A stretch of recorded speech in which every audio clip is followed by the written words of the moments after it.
Hello,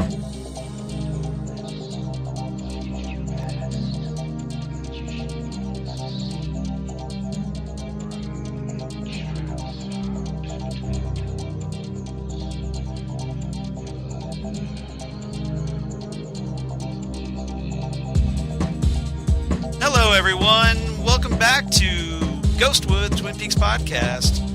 I'm Charles Skaggs, back in the basement once again to talk Twin Peaks with my incredible co-host and fellow upcoming Twin Peaks Fire Walk With Me screening attendee. Heck yeah, I am. Which we're going to talk about here in a couple seconds. Zan Sprouse. Hi, Zan. How are you? Hey, Charles. How's things? Oh, that good. They're that good. Right. Well, you know, we're still recovering a little bit from our sewer line fiasco. Yeah, you had some major construction project in your backyard recently. I sure did. I should post some photos to the group page. You should. I live in a house that was built in 1958, and the sewer line that was put in at the time for my house was made out of clay, which means it had tree roots in it. Tree roots encroached on my on my sewer line, and it completely blocked it. To the point where, honestly, what the plumber said was the most likely scenario was that anything that came out of my sewer line, toilet flushing, sinks draining, tubs draining, washing machine, was probably just going right into my lawn. Right.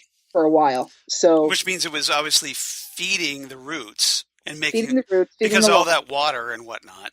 Yeah. So it finally. So basically, you were kind of like irrigating your backyard with your sewer line. Irrigating and fertilizing at the same time. Exactly. So this is true. Good point. Why is my backyard so healthy?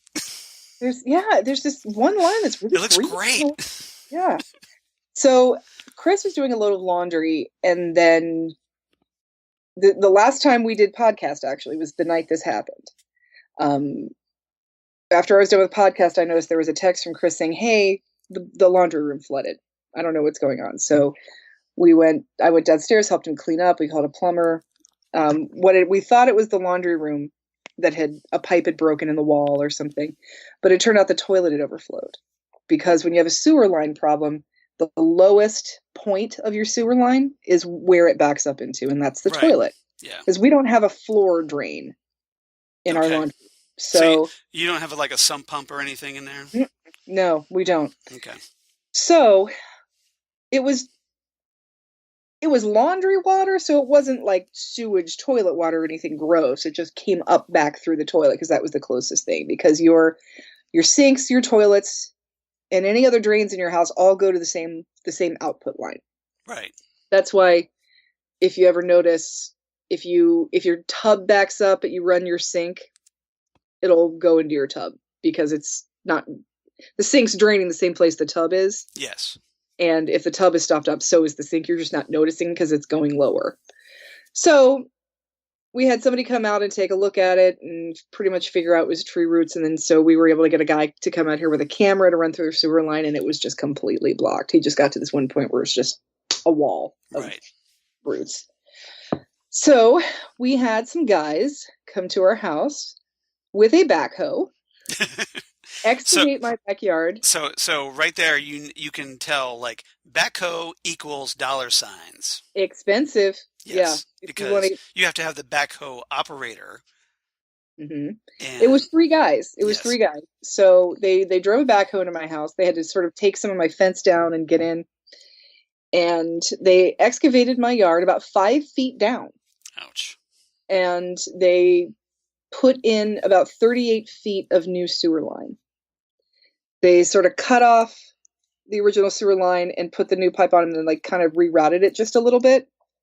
So my old sewer line is still under my tree, but it's not connected to anything. It's just going to have roots grow into it until the clay becomes part of the earth again. It's just going to rot. The ground will reclaim it eventually. It will reclaim it, yes. Yeah. Earth to earth, ashes to ashes, dust to dust. Funk to funky. We know Major. Tom's a junkie. Oh, Chunky. Yep, exactly. Um, so then what they did is they replaced the pipe and then they put all the dirt back. And so now I have a mound of dirt in my backyard. And some of my pavers for my patio need to be put back. So now what we're doing is we're waiting for that mound to go down. Yeah. Where we can seed it with grass and put the pavers back and get back to normal. So well, it was quite an ordeal, let me tell you. Well, it sounds like you're through the worst of it. Yeah. Which is good. We're through the worst of it. The joys of home ownership. Yes, and this new pipe, they have it guaranteed for 10 years, but it's probably going to last for like 100.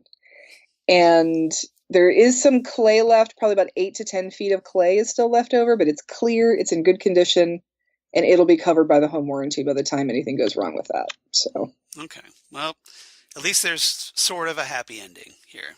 Yes, there's sort of a happy ending. I am out a crap ton of money. Well, see, I was trying to focus on the positive, and you went, but oh well. There's another positive to that, though, is that they let me finance it, so I didn't have to come up with like a ton of money on top of having to come up with cash. So you're on the installment plan. Yes, okay, exactly. Obviously. All right, good. So what's been going on with you, Charles? Well, nothing so constructive, obviously, but you and I, to get back on the Twin Peaks thing, as we get ready to discuss The Condemned Woman. Oh yeah, and we talk The Last Days of Josie Packard, as promised last time. You and I bought some tickets to an event, didn't we? Yeah, did we not? Sure did. And, sure did. Yep, we both got the VIP. No, passes. You got the VIP. I got the regular one. Oh, you got the regular one. I got the regular one. Okay, yeah. All right. So you're guaranteed a poster, and you get to go to the front of the line. I have to wait in the back of the line, but that's okay. I'm hoping that includes autographs. For the price. Oh yeah, that includes. Yeah, you get photos and autographs. I just have to pay for that a la carte when I get there. Got it. See, that's what I wanted to do. Yeah, but oh well. Those regular tickets sold out. I know they did, and so obviously you were smart because you got yours. What we're talking about, everybody, is that here in Columbus, in good old C-Bus, Studio 35 Cinema and Draft House is having a little event this July. Well, they're running a series all year long called the Director Series, and it's the brainchild of Mike McGrainer, who is the Emmy Award-winning producer of Night Owl Theater. And for those of you who are from Columbus and remember Fritz the Night Owl, he's back, but you got to go to the movie theater. You can't see him on Channel 10 anymore. Right. So Mike wanted to do this Director Series, and he wanted to start with David Lynch. And so in February, he started the series with Eraser. And we've talked about that here. We went to. And then in March, we went to The Elephant Man. A screening of The Elephant Man, which was really interesting. And I want to talk about that when we're done with this announcement. Okay. And next month on April 20th, he's going to be doing Dune. So he's doing all of David Lynch's theatrical releases in chronological order. So that means after that, Blue Velvet and then Wild at Heart. And then Wild at Heart. And then in July is going to be Fire Walk with Me. Now, at the Elephant Man, the night of the Elephant Man, he made an announcement about the Fire Walk with Me event. And what's going on is that Ray Wise and Cheryl Lee are going to be there. Is that the greatest or what? That is the greatest thing. Now, he initially had 2 showings, Friday night and Saturday night, and we have tickets for Saturday night. Right. But 2 matinees were added because tickets went so fast. So if you're in the Columbus area, honestly, if you are in with 3 or 4 hours driving of the Columbus area and you're going to be around in July, I think you need to check out Studio 35 Cinema Draft House webpage, look for the Director Series, and we've posted links to it on our site, on our pages, and see if there's tickets left. No, I think a lot of those general admission tickets are gone, and what the deal is with the general admission is that you buy the ticket to get in, and then you have the option to get autographs and photos and things like that. Now, if you were the VIP, the price of photos and autographs is included, and you get to the front of the line, and then you get an exclusive poster that's being done for this event. So you could you're pretty much probably going to spend the same amount of money, especially if you want that poster. I have no wall space for new posters, so I figured I would do the one thing. But what they did is during the Elephant Man, he announced it after the Elephant Man to everybody. And so if you're going to the series, you were the first one to know about the series. Exactly, which we were, because both of us were, and your husband Chris and I were there watching the Elephant Man. Yeah. And we were pleasantly surprised, needless to say. Right. So at the end of the movie, for about, what was like a half an hour, there was a pre-sale. Yes. And so there was a code, but the problem was the link wasn't working. So then we had to stand in line, and Mike just had his Square on his phone, and we just did tickets that way. Right. Now keep in mind, at this time, this is like about 3:00 in the morning, after we had watched Elephant Man, and the announcement and all that had gone through. Right. So it was late. So Charles, I had to go because I had 2 podcasts the next morning. Yeah, so Charles had things to do, so he had to go home. So Charles took my husband back to our house, and then my husband just got in our car and came and picked me up. And I bought tickets for my husband and I, and Charles said that he would I'll tickets when they go on sale. Yeah, I was hoping there'd still be some general admission, but sadly that wasn't the case, at least until the matinees showed up. After I bought my VIP tickets, I'm like, well, at least you and I are going to the same screening. Yeah, we're going to the same screening, and we'll probably... Ghostwood is represented. It's going to be a different... instead of being a midnight movie this time around, it's going to start at 7. So... Which is much better. Much better. And we'll probably get there at around, I'd probably say like 6, and just start drinking and eating popcorn. Yeah. We'll say, Mike, why don't you move the entire series to 7? It would be a lot easier, especially with movies like Dune. That's going to be interesting. Yeah. Fortunately, it's going to be the David Lynch version of Dune. Yes. Which so it's not going to be the Alan Smithy 4.5 hour version of Dune. Right, exactly. Especially the one that kind of like puts you to sleep right at the beginning with the Frank Herbert narration. Literally, if I can't sleep, I'll watch that. Yeah. It's better than, NyQuil. Yeah. It's a fantastic Toto soundtrack and a lot of ambient noise. And it's like reading it's one of those book on record things that we listened to as a kid. Yeah. If you get your eyes closed, you're watching it. So, but Charles, I was so happy with this news, and obviously now with the podcast and everything. So obviously we're going to have lots to talk about once this happens here on the podcast. Yeah. And of course, Ray Wise is from Ohio, so that'll be fun. Yeah, and it was very cool. I don't know if you saw, but Ray actually posted how excited he was to be going back to Columbus.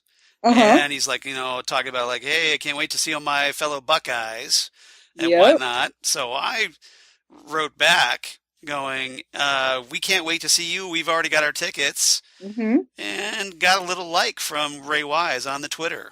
So, and I wrote something back, and I got a like on that too. Yeah, so very cool. Thanks, Ray Wise. Yes, Ray Wise sharing some Twitter love. Exactly. So if you want to, so we will definitely be at these events, especially this one, but we're going to be at all of these midnight movies. So if you want to come out and say hi and hang with us.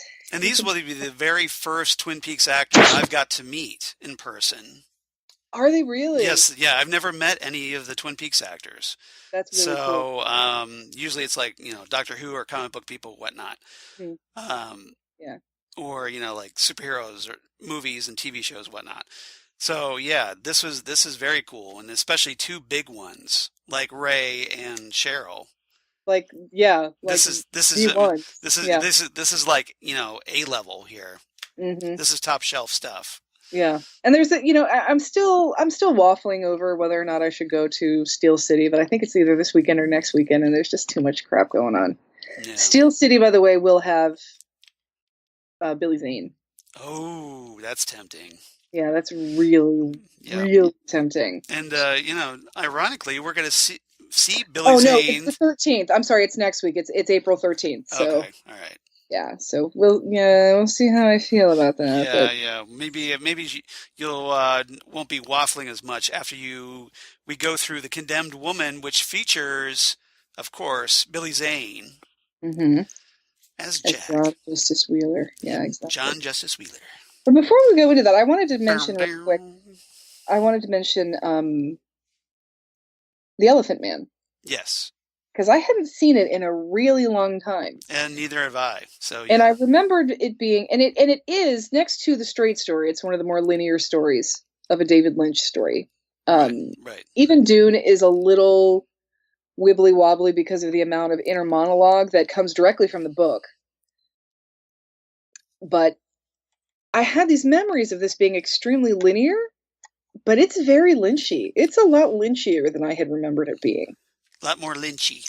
A lot more Lynchy.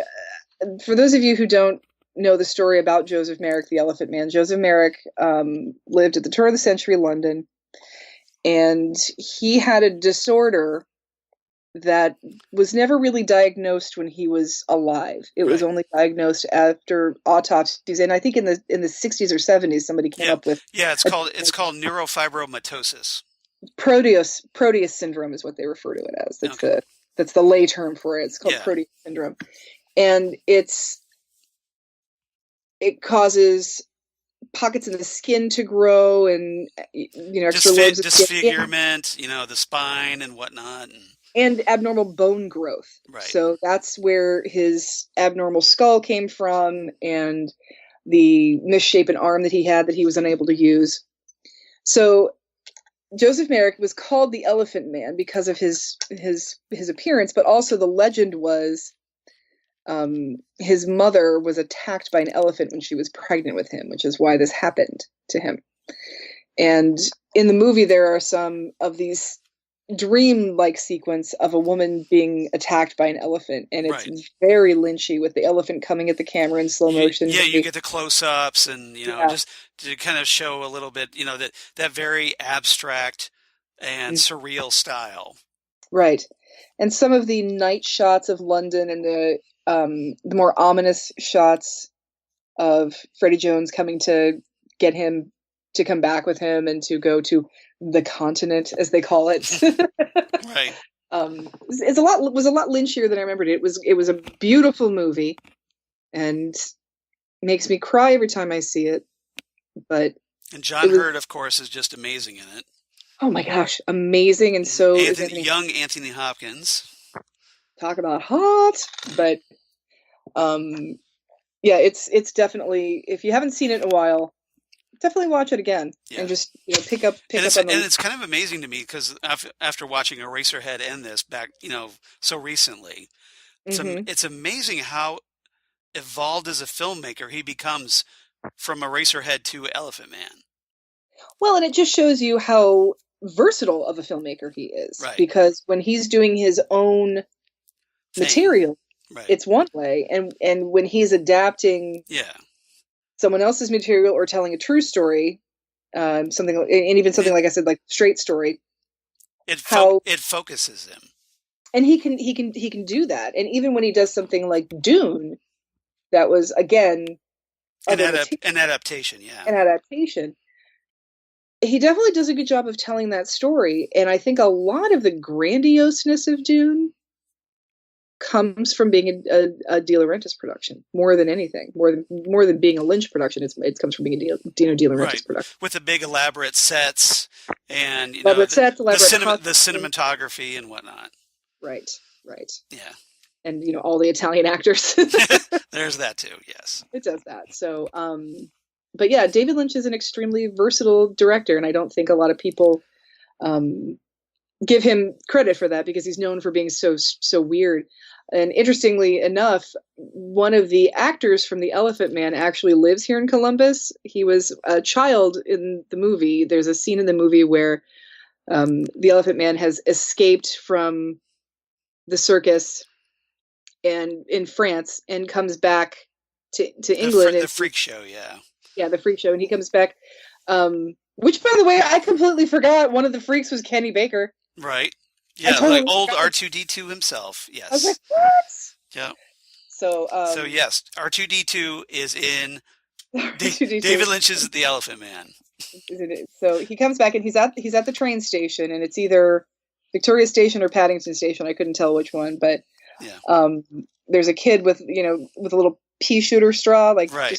just being a little punk and just shoot peas at people. And he that kind of thing, like if somebody used to shoot spit wads back in the 50s kind of in the back of the classroom, that kind of thing.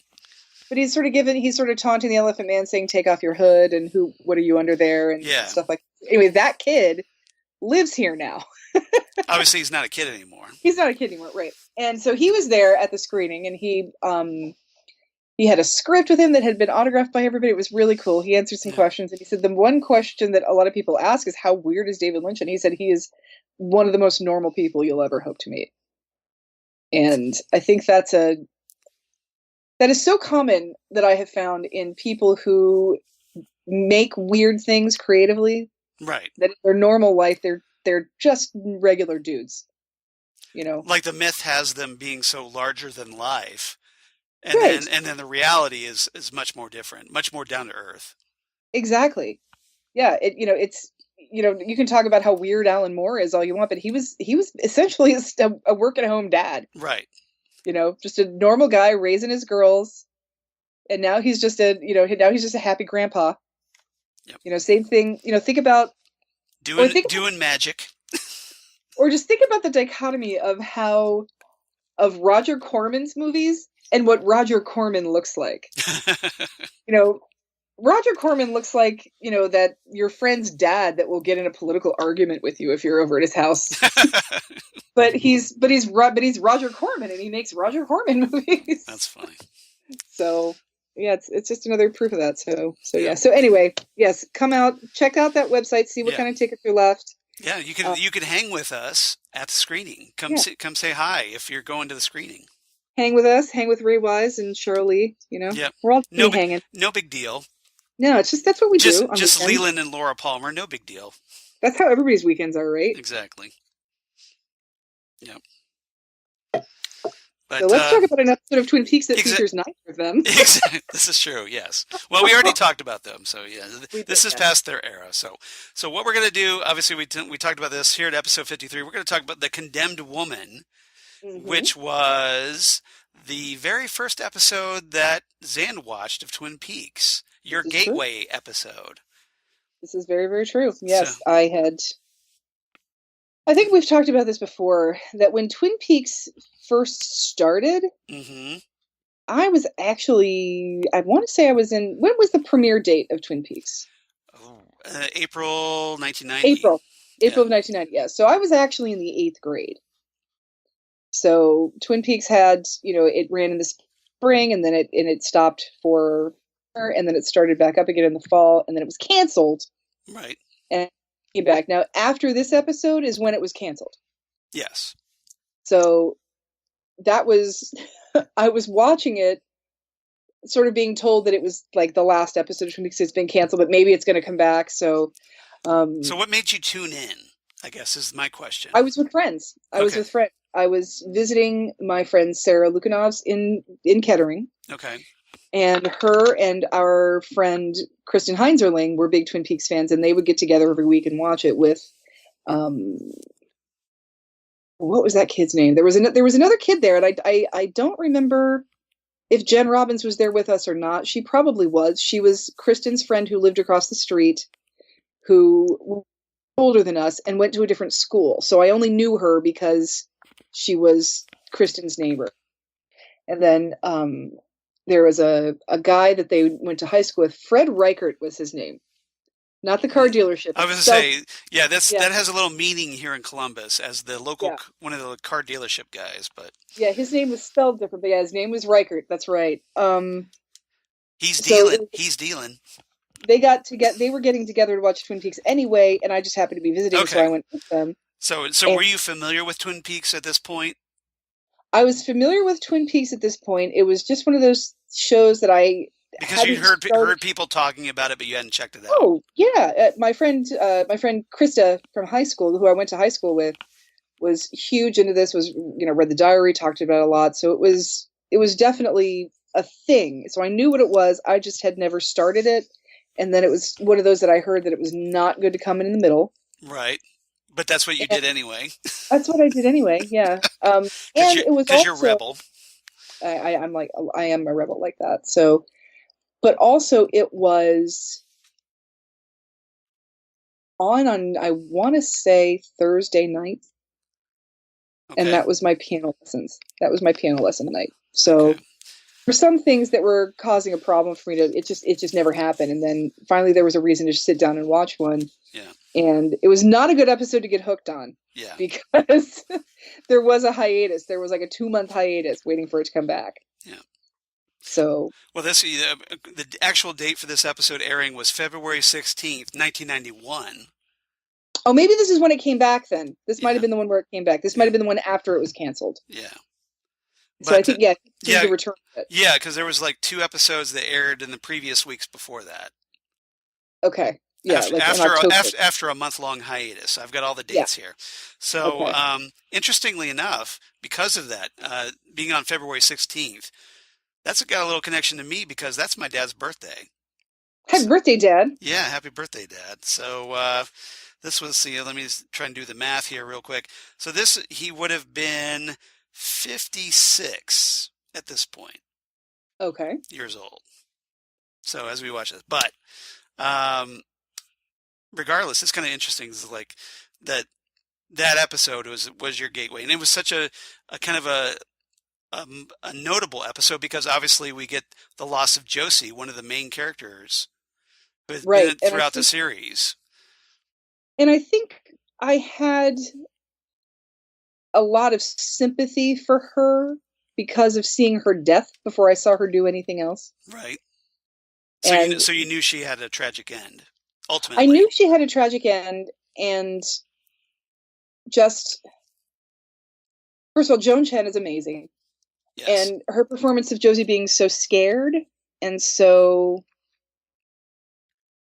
vulnerable, I think. But also desperate. Very desperate. Yeah, very, very, very desperate. And I don't know if I quite understood at the time what was going on between her and Thomas Eckhardt, and like how she had like no options, like, and even the option with him was like not an option.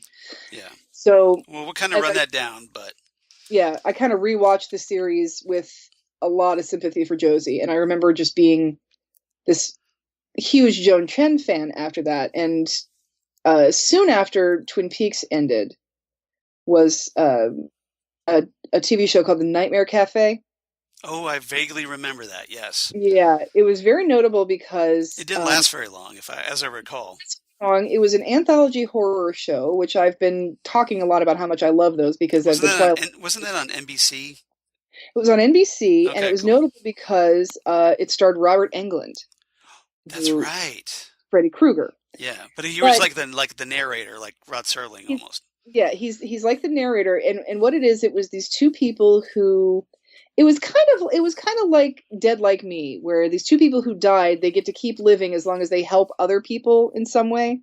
Whereas Dead Like Me, you help other people die, but in this one, it's kind of like a quantum leap thing where you're sort of helping people not make the bad decisions that would make them to their end. And then, like every week, new people would come into the diner. Yeah. Mm-hmm. So it was a diner. It took place at the diner in the middle of nowhere or whatever. In the middle, at the docks on the edge of the river. I mean, it was really. Why would anybody go to this diner? But it's where you'll wind up when you're at your end, and you can either, take the right path and be helped, or something's going to go wrong. So, first episode of that show, the Robert Englund character is kind of explaining to them what their deal is, and then they have a little bit of drama, and then they're sort of accepting their fate. They're all sitting around the diner, and then the door opens, and Joan Chen's head pops in, and she says, "Are you open?" And I'm like, "Oh my God!"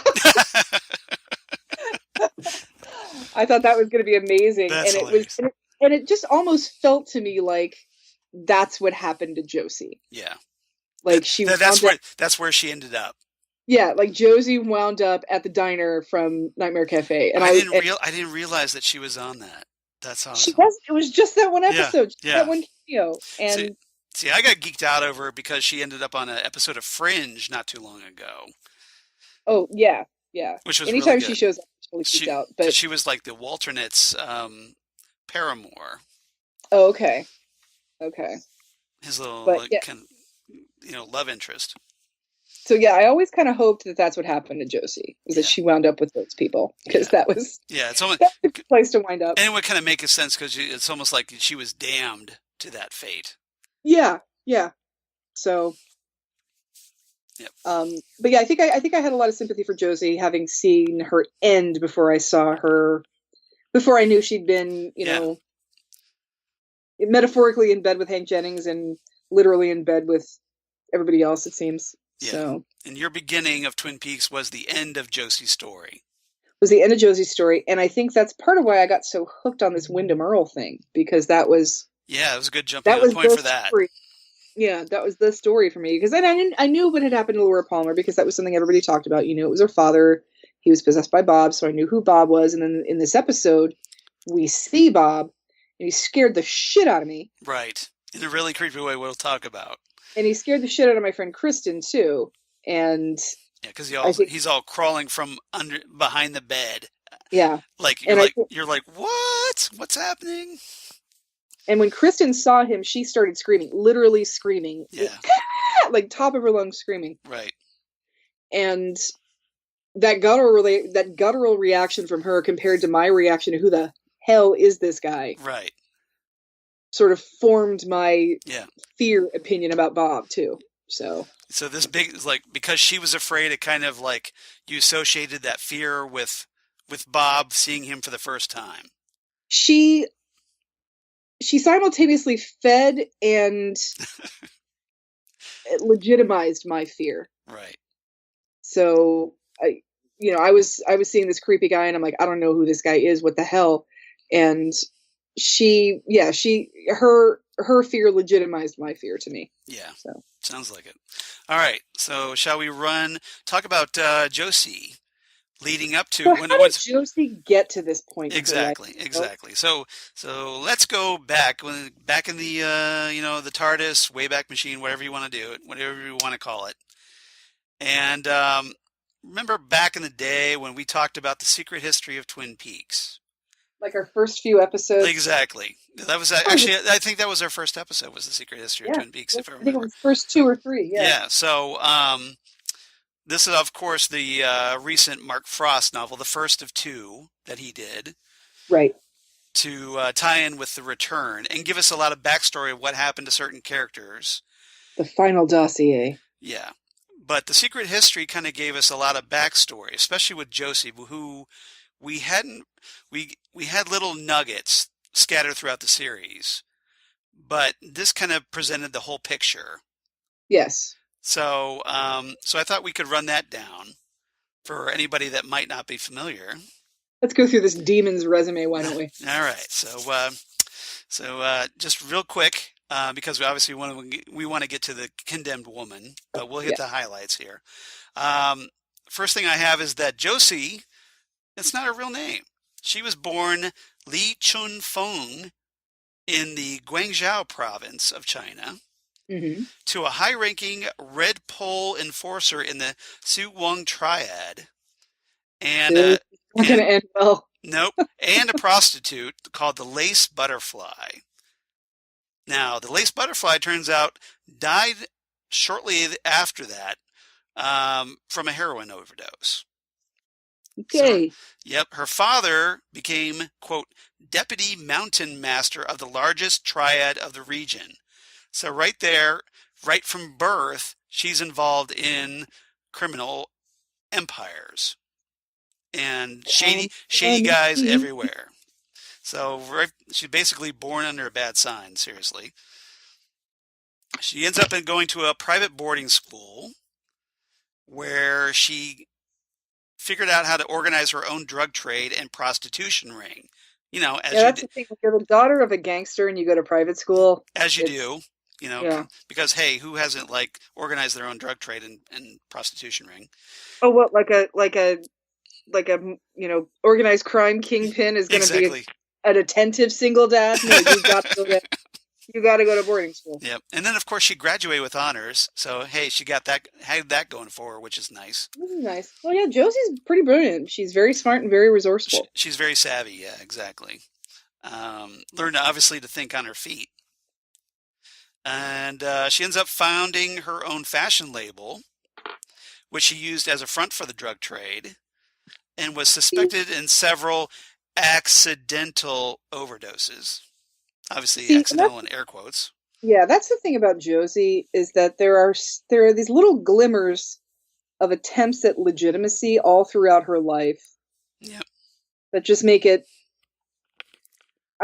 You get the feeling that she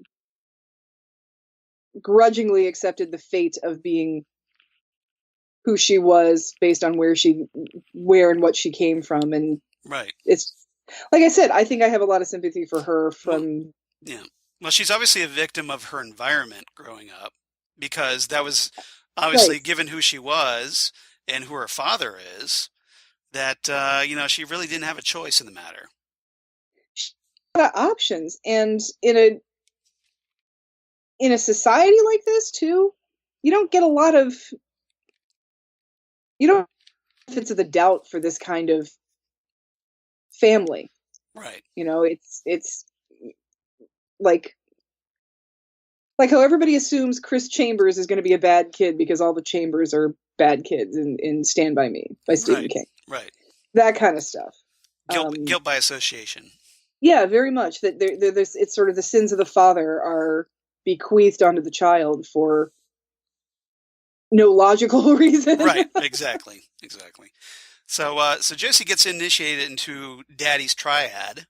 Mm-hmm. And she becomes fluent in 6 languages and also maintains several aliases. She also becomes an associate of Thomas Eckhardt,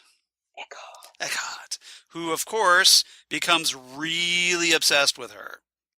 Yes, he does. A little too much, as it turns out. Her she dad use that to her advantage also. Exactly. Her dad gets killed in a gang war in 1980, and surprise, Josie was suspected of masterminding it.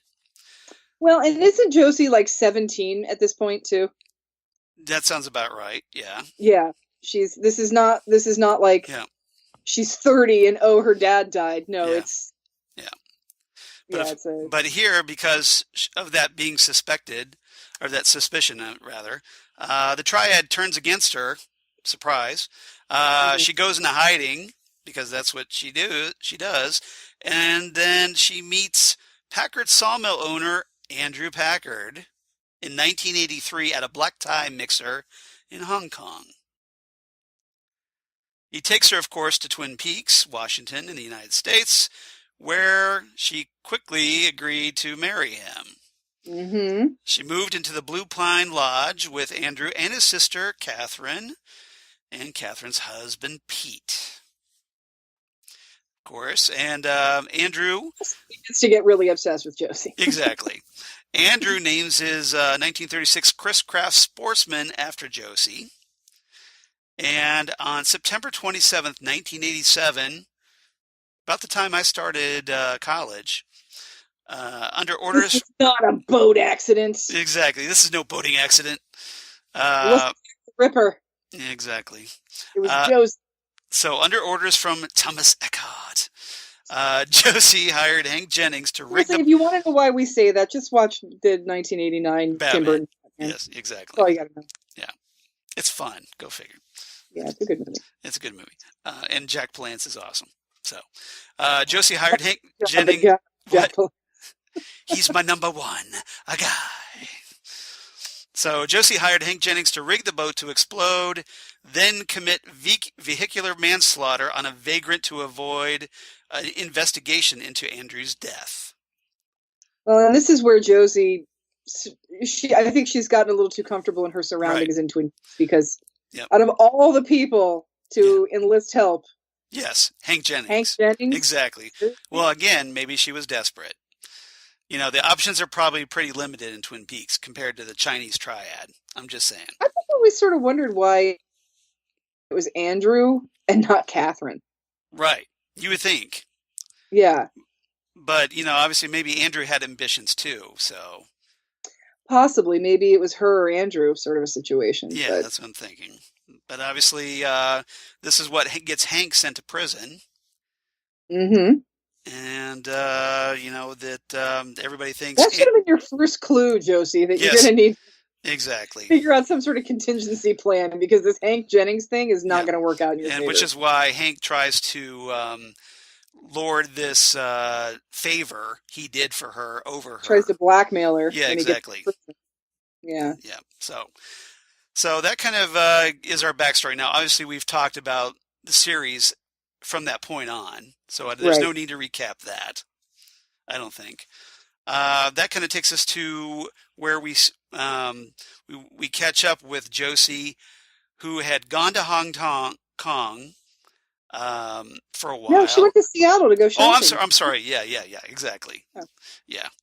And she does that sometimes. She just disappears for a week or two. And comes back with all kinds of packages. Yes. Yeah. Yeah, as you do. But all of a sudden, in Dispute Between Brothers, the episode that aired on December 8th, 1990, Josie shows up on Harry's door and collapses, and she's all dirty and sobbing. Because Josie's been in bed with all the wrong people. Pretty much.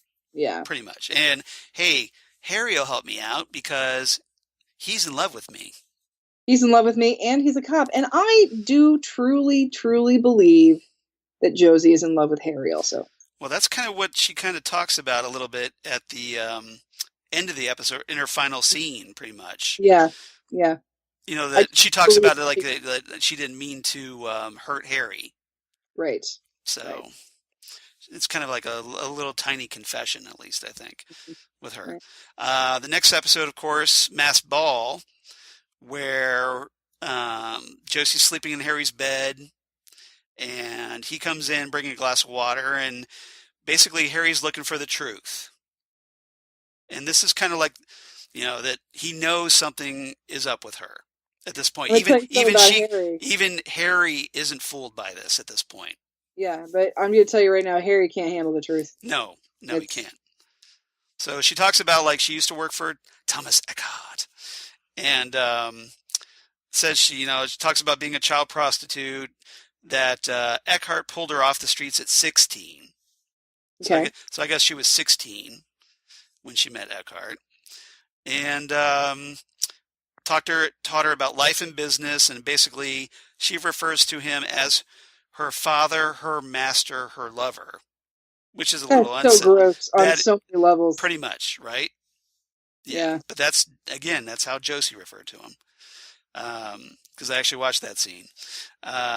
Andrew, I guess, had a business, or she talks about Andrew being a business partner who married Josie. We know that.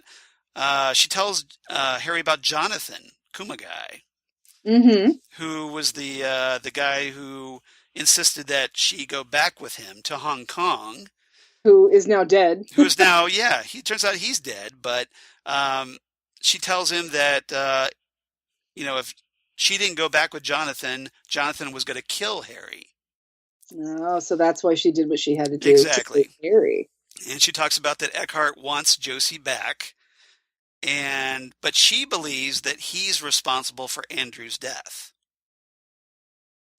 And this is where the truth stops. Yeah, exactly. Yeah, that truth with Josie only goes so far. It only goes so far. Yes, and it's a good theory. Right. I mean, he's a good person to set up. Right.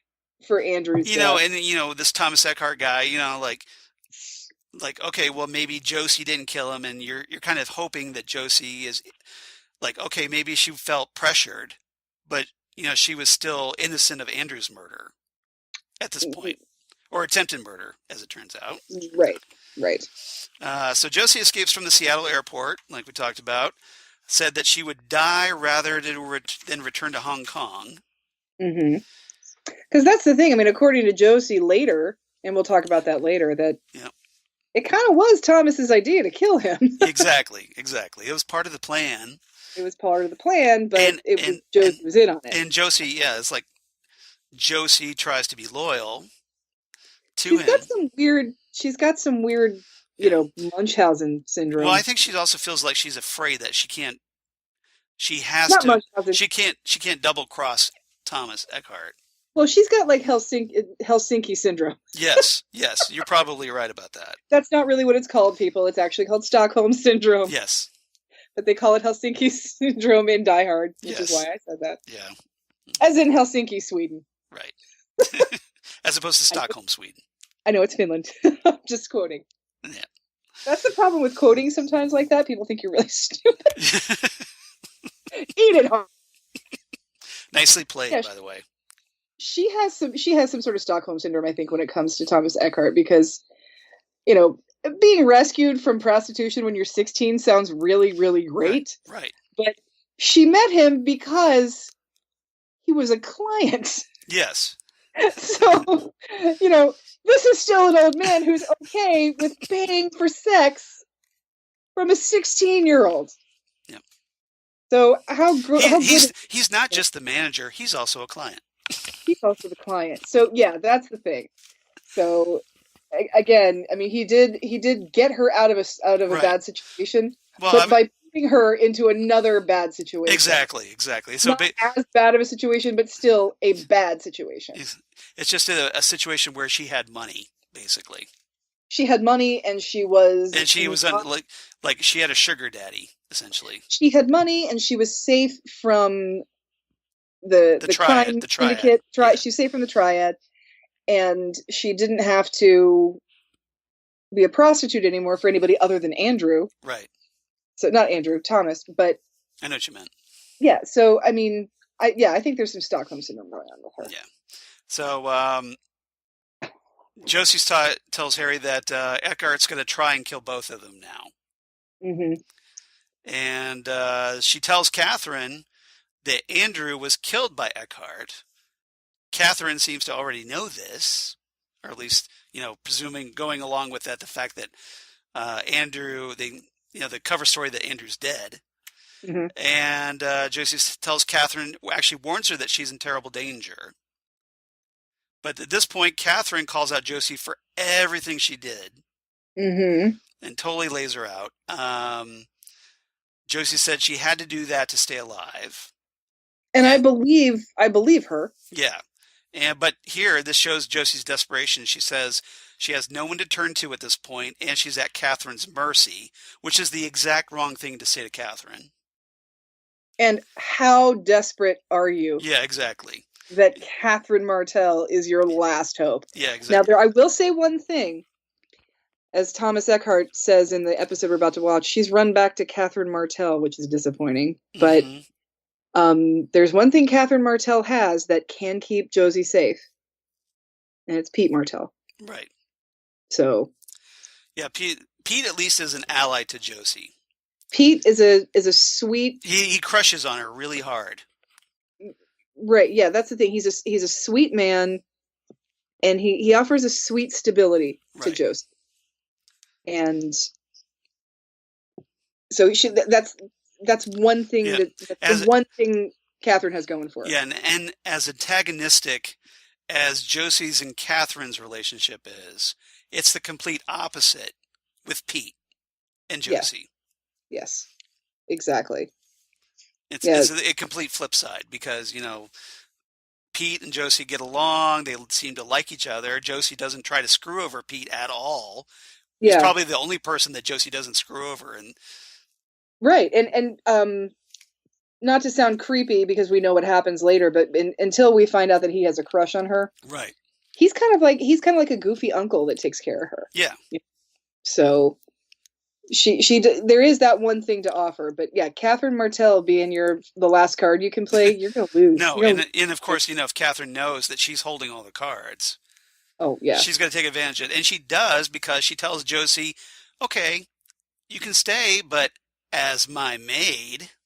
Yeah, you can't just live here like you used to. You have to, So, because Catherine Martell went from losing all of her cards to having everyone's cards. Pretty much. You know, she's holding all of Benjamin Horne's cards and all Josie's cards. And all she had to do was just dress up like a racist Japanese stereotype. That's all it takes. Well, she had to survive a fire. Well, there's that too. That's true. There is that one little minor detail of surviving a fire. But you got to She's a survivor. I will give Catherine Martell two things. She is a survivor. Yep. And if it weren't for Catherine Martell, Shelley would be dead. This is true. So. But only after a really long discussion about it. Who are you? What are you doing here? I'm An interrogation. What the hell's wrong with you, lady? Yeah. So, yeah, I'll give her that if it weren't for Catherine Martell, we would not have Shelley anymore. Yeah. So. So Josie eventually agrees to this because otherwise Catherine's just going to feed her by hand to Eckhardt. Mm-hmm. And at this point, so Josie walks out of the room. Guess who walks into the room? I'm alive! Yep. Andrew Packard. Andrew Packard. So, yes. Long lost brother. And says, everything's going exactly as planned. Excellent. And they know that apparently this plan is that they know Eckhardt's going to come looking for Josie, and they'll be waiting for him. So they'll be able to make quick work of both Josie and Eckhardt. Yes.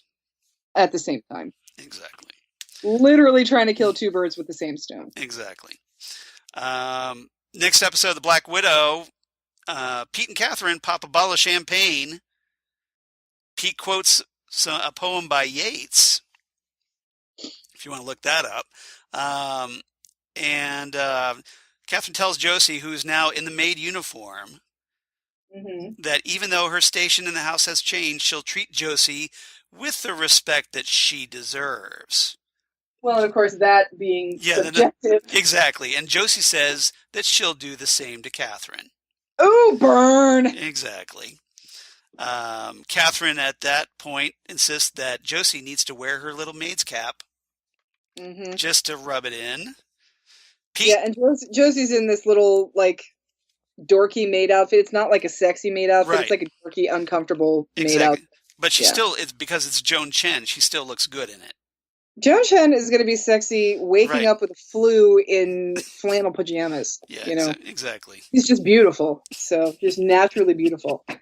And that's how she is in these episodes. She doesn't have, her hair is just no product. She has no makeup, but she's still like a natural beauty.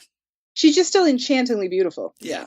I mean, and Pete, of course, thinks Catherine's being too hard on Josie. Doesn't believe that she's involved in Andrew's death. So basically, Pete doesn't know that Andrew's still alive. No, he's gonna though. So he's gonna, yes. Yeah. Next episode, Pete and Andrew playing Yeah, that comes up. Teenage buddies again when they get back together. And annoying the crap out of Catherine. It goes right back to Catherine is trying to deal with her stupid brother and his stupid friends. Yeah, exactly. Because that's how they met. That's how she met Pete Martell. Exactly, because he was the lumberjack at Packard's sawmill. Right. So, yes. So they became buddies. So they became, sawmill bros. The next episode, Checkmate. Harry goes to visit Josie at Blue Pine Lodge, checks her out in the maid uniform, and asks why she's not moving into his place. Josie's like, well, I'm safe here. He's like, dude, I'm a cop. And she's like, no, you don't get it. Yeah. And she's kind of trying to, shoo Harry off here. She says that she's no good for him. Yeah. What can I offer you? I'm just Catherine's maid. I have, so... And of course, Harry doesn't care. He just wants to protect her. He wants her to be. He thinks that he can keep her safe from anything that might come at her, and he's just wrong. Yeah. So he of course starts to make out with her, and they almost get it on the nearby kitchen appliance counter. So yeah. But because it is ABC in 1990, exactly, you're not going to see a thankfully damn thing. Cut away from that. Yeah. Not going to see a damn thing. All right. Next episode after that, Double Play, where we have Catherine showing Pete. Basically reintroducing him to this still alive, I'm alive, Andrew Packard, which surprises him. No shit. And the thing is, Pete is happier than he is shocked by it. Right. Well, he's just happy he's got his buddy. He's got his buddy back. Yeah. He's whereas when he finally reveals himself to Josie, right, passes out. Yeah. Well, yeah. She's just like. And I'm down, and she's down. It's very much, hello, honey, you'll never believe what happened to me today. Very nice. Very much like that. Exactly. And, so, as we reset Batman 1989 once again. As we go right back to Batman. Yeah. But yeah, he's all roads lead to Batman. All roads lead to Batman. But yeah, Pete Pete sees Andrew, and it's all like, Yep. "What's up, dude?" He's like shocked for a minute, and then he's all like, "Let's go drinking." He just goes right back to being like 25 with his bro. Sup, brah? Serious. So, and Pete's all, dude, and you're like, dude. Yeah. You're like, whoa. So Pete's like, I saw you die in a boat accident. And they tell him of all of that. Hey, they predicted the attempt on Andrew's life and faked his death, deciding that, well, Pete doesn't need to know. No, Pete doesn't need. Yeah, and that's which is thing. kind of it's a like, dick move on Andrew's part by not telling his friend that he's still alive. Could Pete have kept that secret though? No. I get why he did it, but it's still kind of a dick move. I get why he did it, but yeah, that's that long of time. It's kind of a dick move to not tell your friend, but at the same time, it's like not a dick move because you're not involving Pete in all of this cloak and dagger bullshit that's going on. Oh, so you're seeing it as that like they were doing him a favor by not getting him involved in all that. Just a sort of a plausible denial situation, and just not forcing him into this. Right, because he didn't really have anything to bring to the table anyway. No, he's not the criminal here. Catherine's the criminal. She's the white collar espionage, two sets of ledgers kind of criminal. Exactly. And God only knows if you're business partners with Tom, no damn good. That's all I'm saying. Yep. Exactly. All right. So let's see. Where were we? Okay. So they tell Pete that about Eckhardt. Basically, fill him in on that. Andrew explains that Andrew knew the lumber, and Eckhardt knew Hong Kong. So that was kind of their relationship. Basically, that Eckhardt was Andrew's gateway into business in China. Right. In Hong Kong. And they made a lot of money, had a lot of fun, bit of both. And until Andrew got the better end of a business deal, and then Eckhardt tried to stab him in the back. I don't know if that's literal or not. It could go either way. Exactly. So Eckhardt planned Andrew's death for 6 years. I don't know why it takes 6 years to plan a boating accident. That is some Count of Monte Cristo shit right there. Exactly.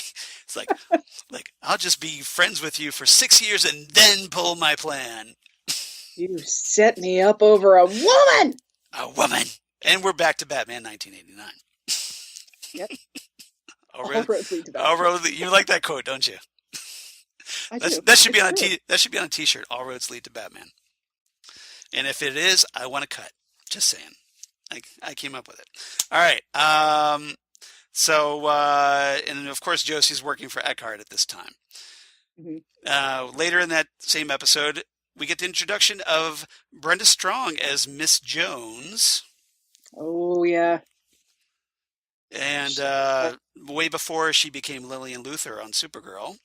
And so she checks into the Great Northern Hotel on behalf of, dun dun dun, Thomas Eckhardt. Yes. Now, we don't know it yet, but she's pretty badass. Yes, she is. Yeah. We have no idea yet. But it's kind of interesting because we're not going to be able to talk all about her because Eckhardt's storyline runs out before hers, as it turns out. So we can pick her up later after that. At this point, while all this is going on, Truman, Harry, shows Cooper facts about Jonathan Kumagai's death and says Josie told him that, oh, hey, she got away from him. So, okay, the guy that she got away from is suddenly dead. So we start looking deeper into Josie's past, and Cooper has to sit Harry down and say, dude, she's not good for you, man. Yeah, basically. She's doing some crazy shit, man. You got to get away from her. Now, to Harry's credit, he does realize he's too close to the situation. So he asks Cooper to kind of investigate it on his behalf. Because remember, Cooper's Deputy Cooper. Yes, be careful, Cooper. Yes. You might not like what you find. Exactly. So, Deputy Cooper is on the case. Hmm. Next episode, Slaves and Masters, and this is kind of where things really start heating up in the storyline. It kind of moves off the back burner into the front burner. And so we're at the Blue Pine Lodge. Cooper and Truman question Josie about the murder of Jonathan, who, as it turns out, was shot 3 times in the back of the head. Pop, pop, pop. Execution style. And There's no vicuna in his wounds, though, right? yeah, exactly. So, but Josie is keeping a tight lip. She's not talking. And as Cooper goes to get more coffee, and I love this part because he's after smelling the inside of the percolator. Yes. Which is a great moment because that's a great little callback. It was. It's like, fellas, don't drink that coffee.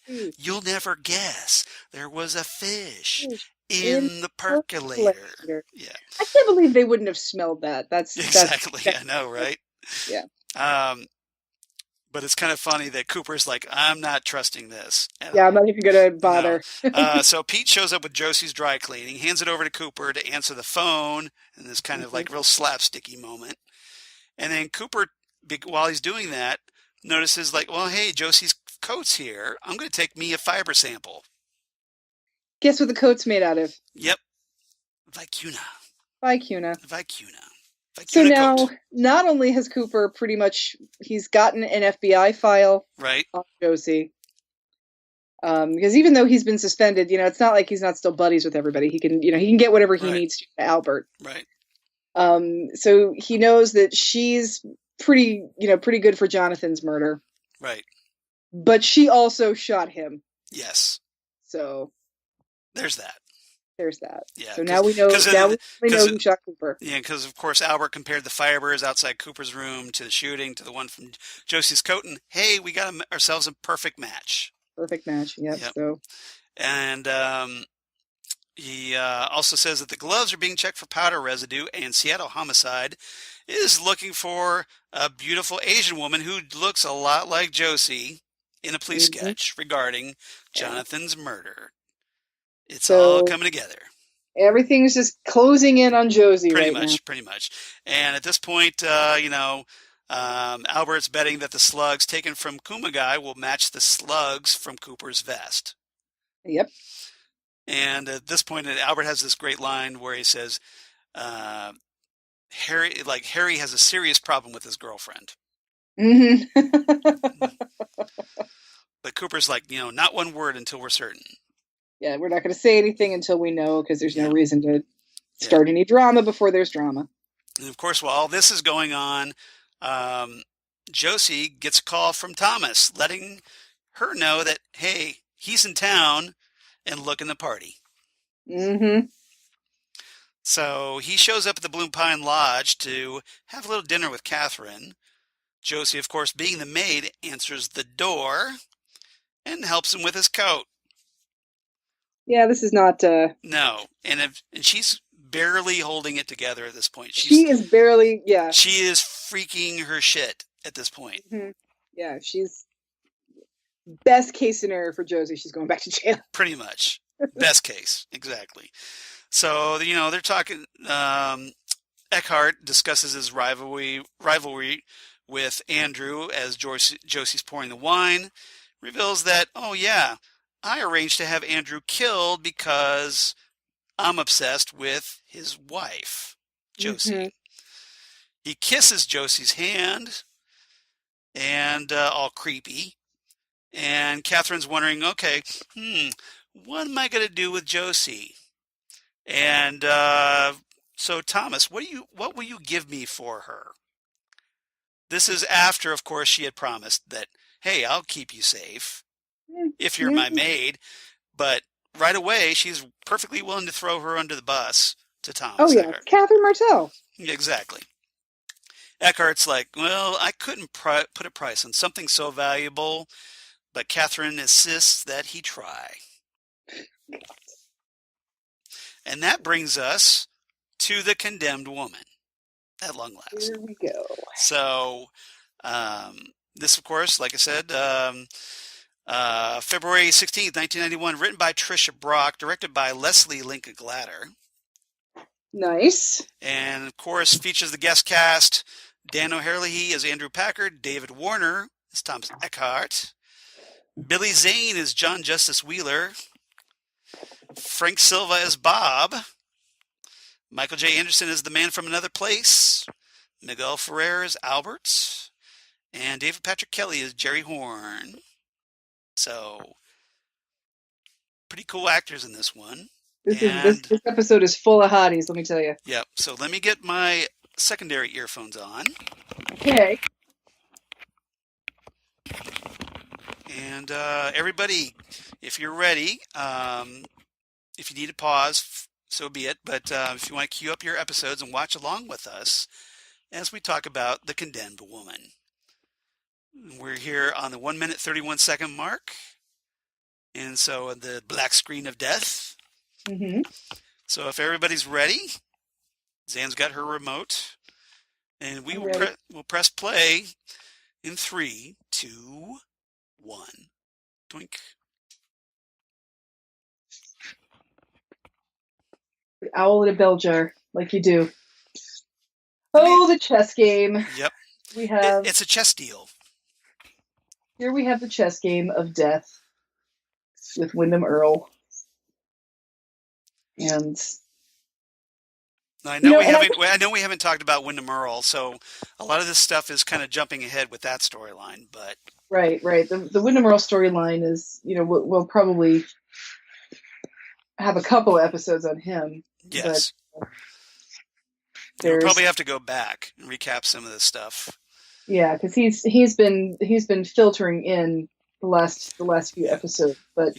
Oh, this is adorable. Yeah, this is after the previous episode where Wyndham Earle had left a plaster mask reproduction of his dead wife's face on Cooper's pillow. That's Caroline's death mask. Yeah, with of course it was all backlit too, all creepy.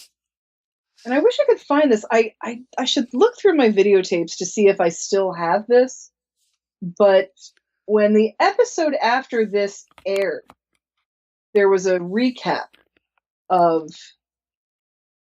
what's been going on in Twin Peaks. Yeah. And it's on the Blu-ray. Is it on the Blu-ray? Okay, good. They all have, all the episodes have the recaps. Okay. So you can watch those.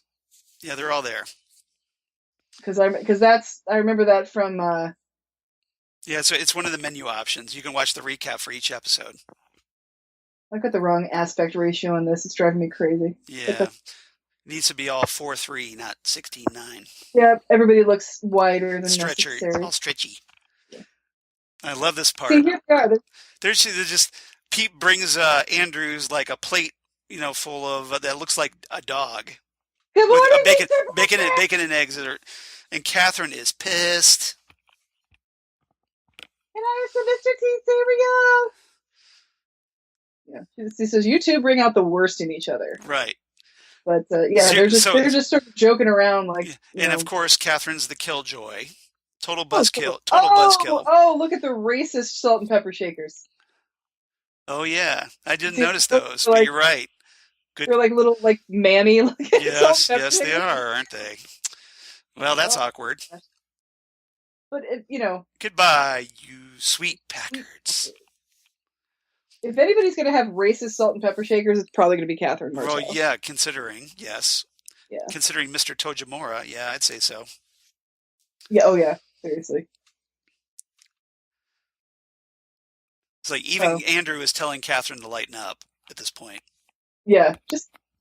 It's take the stick out already. So it's Pete's a prince of a man. Oh, and here Josie's home. Hey, honey, you'll never believe what happened to me today. Did you miss me? I used to have a coat like that. Yeah. It was plaid like that. It was really cool. Well, actually, it was really more. She has her charm, so. Yep.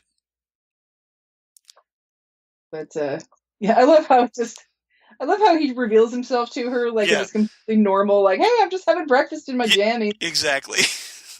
Hi, honey. Very cash. Yeah, look at this newspapers to see the news as to what's going on. The 90s. Yeah. Okay, what's the lie you tell here, Yep. Hank? So here's Hank being told that, oh, by the way, you violated parole and you're going back to prison. And he's on crutches and beat to hell because Nadine Hurley kicked the crap out of him. Right. Which was great. Attempted murder, Leo Johnson. Yeah. So. Yeah, got a witness that puts you at the scene with the gun in your hand. Yep. Oh, we have videotape. Oh, and we have all this evidence. See, and I love how Hank is trying to play like he's still Harry's pal.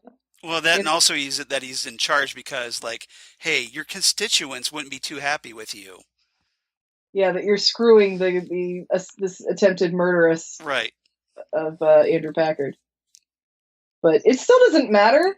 Like he plays to his election, like his desire to get reelected sheriff, which is an interesting move. Yeah, you can try and blackmail the sheriff all you want. You still tried to kill a bunch of people. Right. And Hawk basically makes him face plant right on the desk by kicking out his crutch. Yep. But he's trying to be all still buddy-buddy with Harry, like they're still Bookhouse boys together, but no. I'm surprised that Hank didn't try the police brutality move. Oh, Hank is so disgusting. Yeah. Why, I oughta. Bullet from Cooper and the bullet from Jonathan, same bullet. Vicunicoat fibers match. Case closed. It's Josie. Yep. That woman ventilated you.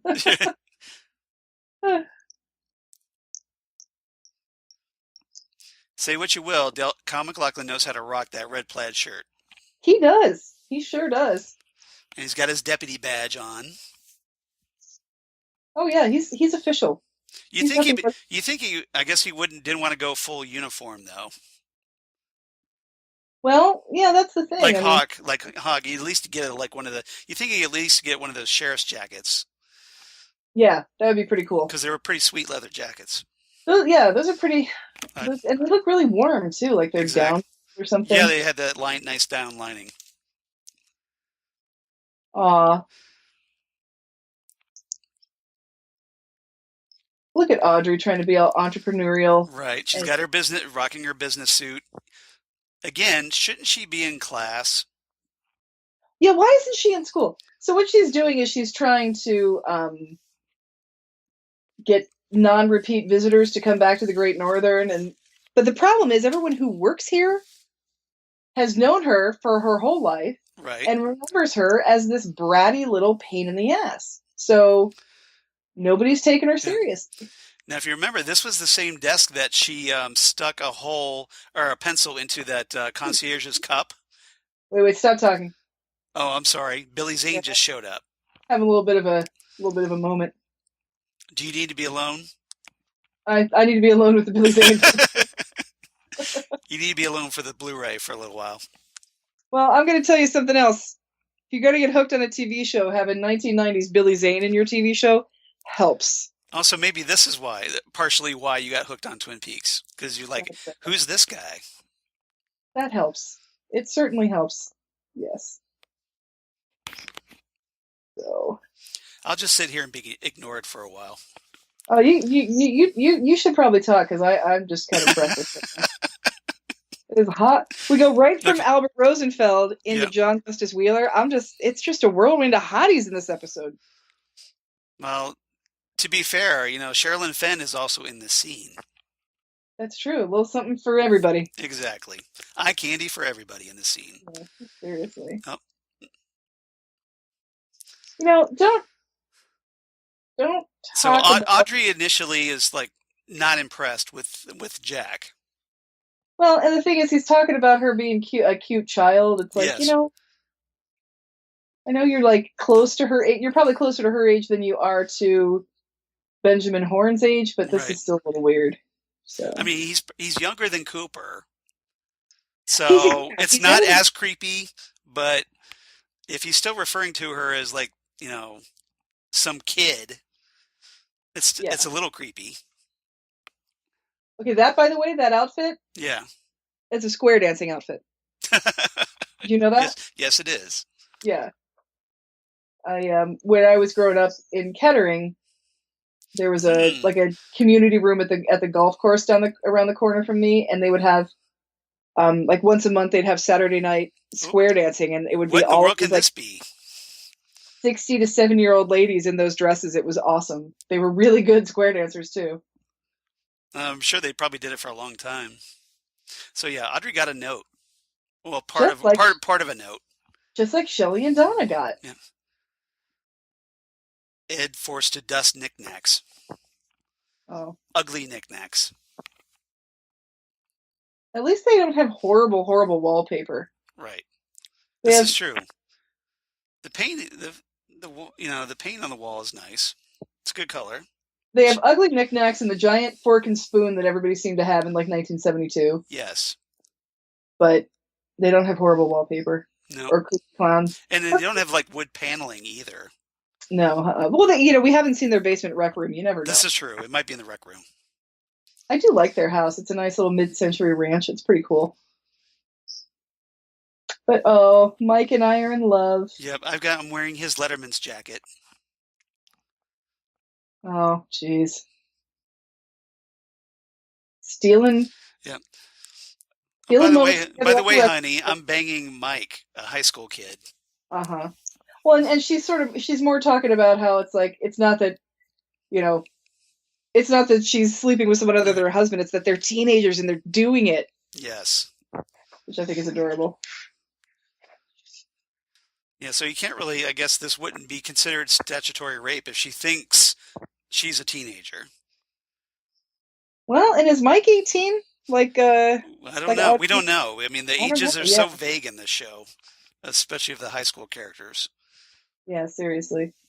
There's a really blurry line in this. Because they're probably, all seniors. I'm going to just, spy on this Cooper talking to Josie. Well, Cooper... You think he would notice her through the window blinds. Yeah. We don't really get a lot. He's trying to give her the option to confess before he has to bring her in. But she's not, she's going to try and ride this out. She's probably plotting on how she's going to get out of here. And she's thinking, how bad is this Thomas Eckhardt plan that I've got? So, right. She's weighing her options, essentially. Yeah. So 9:00. Yeah. Or he's going to come get her. So she's trying to figure, can I be on a plane to Hong Kong by 8:00? Exactly. It's like, how fast can I get the hell out of Twin Peaks? Seriously. But Cooper's pissed because he knows that she's manipulating Harry. Well, and the thing is, she's thinking to herself, the only way out of this is Thomas Eckhardt, which is not good. Right. Her options are running out, basically. Mm-hmm. And here's Catherine trying to take advantage of Josie's desperation by going, hey, maybe you want to shoot Thomas Eckhardt. Yeah. Here's a gun. You can do that. So, and I keep trying to figure out who's trying to kill who in this situation. I know, right? He's back for Josie because he's obsessed with her, or he wants to kill her for revenge, or what? Well, it sounds more, obviously at this point, I think Eckhart just wants her to possess her. I think so. But yeah. Josie is looking for an out. She doesn't want to be with him. No, she's probably thinking, "Hey, listen, if I can." But it's obviously eating her up. Yeah, because she's afraid of Thomas Eckhardt. Yeah, she's like, maybe I can go with him and then start to get out of the country and then kill him and then wind up in, South Africa or something. Right. Because it's like,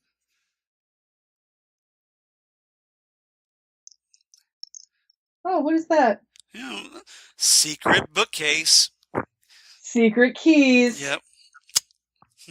I'll just take these and go. Oh, by the way, don't just, I left my What's gun that? behind for you, just in case you need it.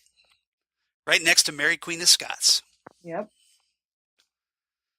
So, Oh, what's sweet, sweet that? gun. You've been my only friend these many years. Exactly. So, Only you still love me, gun. oh, so here we go. Benjamin Yep. Horn. Here he is, Bobby Briggs, businessman. Benjamin Horn starting on his vegetable kick. Yep. Celery for carrots. He's rocking the tracksuit and the celery stick. Yep, pretty much. This is after, obviously, his recovery from his breakdown. So yes, instead of cigars, it's celery sticks and carrots. Yeah. And oh, hi. He's determined to turn over a new leaf. Oh, and here's Billy Zane in a suit now. Yeah, you are a sight for sore eyes, aren't you? You are finger licking gold. He's just so lovely. No, it was I first thought to anybody else out there, I feel like I'm interrupting right now. You kind of are. Should I go? Billy, here's to Billy. All right. Billy Zane and I are trying to share a moment from across decades. But yeah, so the first time I ever saw Billy Zane was in this. Right. And then so yeah, you'd never seen him in anything else before this. No, I'd never seen him in anything else before this. And then after I saw this, I saw the movie Orlando, which I love. I hadn't seen that one. Oh, it's fascinating. It's fantastic. It's the story of Orlando who starts out in like the 1600s as male and then turns female. Right, yeah. And it's for like 300 years. It's fantastic. And then so I became quite the Billy Zane fan. And then for 1 year for my birthday, my friend Daryl bought me a copy of Late Consequence, which is like it's like Showtime porn with Billy Zane. Right. Awesome. You were very happy back then. Yeah. I still have it. I don't have a VCR, but I still have my VHS copy of Late Consequence. I can't play it, but I still have it. It's still there. Oh yeah, I'll never get rid of it. That was one of the most thoughtful gifts anyone ever gave me. I have very fond memories of that videotape. Oh yeah, good time.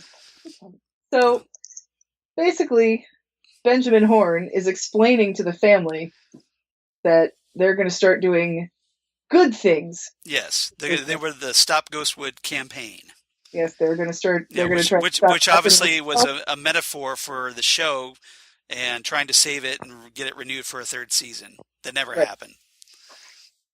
The Pine Weasel. I give you the Pine Weasel. Found only in the Twin Peaks area. So if you get rid of the Ghostwood Forest, you get rid of the Pine Weasel. And of course, Jerry has eaten them because he's an ass. Right. Oh my gosh. Well, Jerry seems to eat everything, probably because he has the mad munchies all the time. Well, he's about to for sure in the coming years. You want to save the weasel. The whole forest and all the critters in it.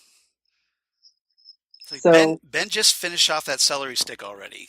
You took like one bite and you're waving it around because you don't have a cigar. It's more of an oral fixation that he's obviously. Yeah, that was the. If he could smoke that celery stick, he would. Jerry's not figuring it out. Jerry's not realizing that Benjamin Horn is actually serious about this. Respect for Jerry wearing the bow tie, though. Bow ties are cool. Bow ties are cool. But yeah, so the Pine Weasel is about to become, comic relief here pretty soon. Pretty much, yes.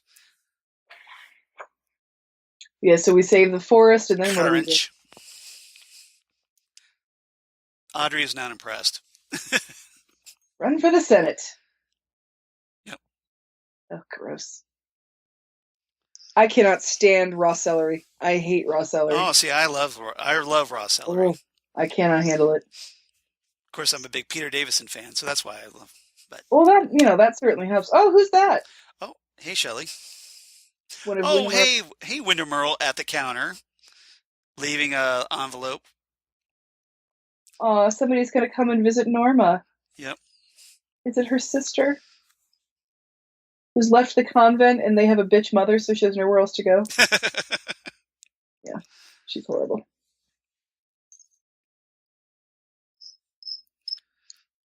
You're paying for my therapy bills.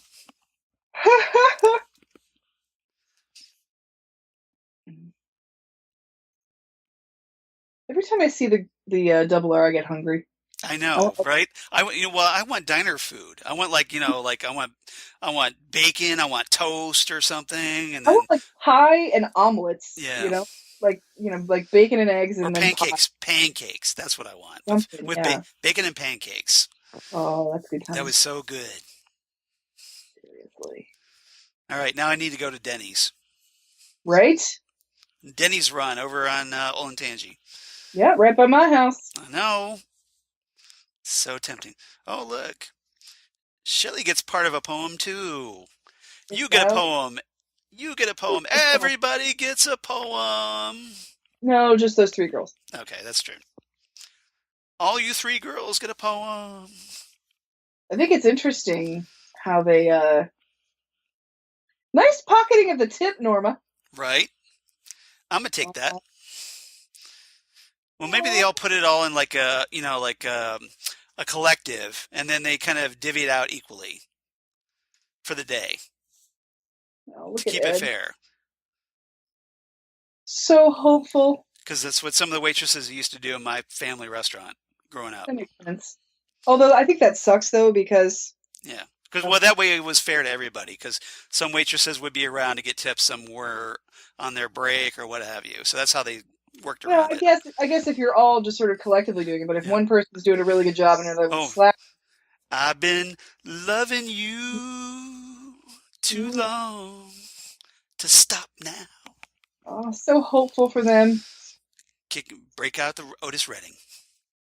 Okay, I would just like to add that Leo wears this outfit until the end of the series. Right. This is his only clothes throughout the whole thing. I don't think he bathes or anything. I think he's just... It's plaid bathrobe and boots.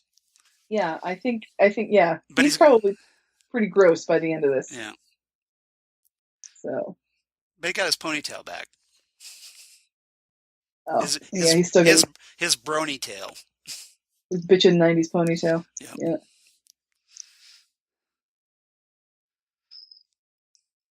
Yeah, and seriously, I like the big fake pot belly that Windermere has. Here. I know. Yeah, I love that. His fake beer belly. Belly. Yep. Yep. Because I'm a trucker, and all I do is sit in my cab all day and drink beer. I'm not the evil Windermere that used to work for the Federal Bureau of Investigation.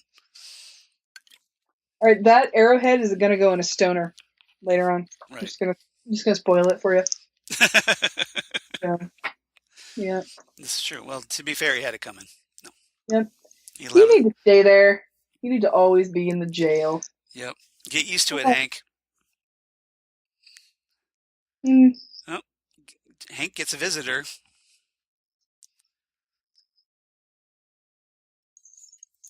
Oh. Nothing like having the wife stop by while you're in jail. Yeah. So. It's always a good look, right? Yeah, it's a good look. And yeah. Gave me a second chance and I blew it. Yeah, you did, because you're terrible. You blew it. I don't quite know why. Out of all the guys to try and make Ed jealous. Yeah, Hank. This is what you pick? I mean, yeah, maybe Ed gets jealous, but you still got to... It was the whole bad boy thing. That could be why. I don't know, but you still got to... Hank had to be the bad boy in school. Well, it's like, you should go for the bad boy like James Hurley, who just, like, looks bad. But, Well, but James didn't come along till later. That was obviously And after her time. that there are those guys that like seem like they're bad, but they're like the Birdman of Alcatraz, I mean, you would think Ed would have been the James Hurley of his day because they're related, but no. Yeah, you would think so, but it's like, you still gotta kiss Hank Jennings to do that. So yeah, tell him that I was Yeah, be my alibi. yeah. Yeah, no, you did this to yourself. Also, you went to a whorehouse. Let's not forget. Exactly. Like, remember that whole thing of One-Eyed Jacks? Yeah, remember that whole One-Eyed Jacks thing? And yeah, it's Ed. Doesn't matter. Even if I had no one to run to, I'd still ask you for a divorce. Yep. I'd rather be Ed's whore than your wife. Seriously. I'd rather be this is anything. I'm glad Norma at least had this kind of closure with Hank. Oh yeah, never. She doesn't have to feel she gave him the kiss off speech before he goes sent up the river. Well, because Ed and Norma have this long tragic history of trying to do the right thing with the wrong people. Yeah. Ooh. Now I think this is the last episode we see Hank Jennings in, right? I think so, yeah. Which I am totally fine with that. Right. You got to admit, Chris Mulkey did a good job. Chris Mulkey did a fantastic job. Yeah, being an asshole. You can't hate a character when it's a bad actor. A good actor makes you hate a character. I remember Capablanca. I love Pete Martell, chess expert.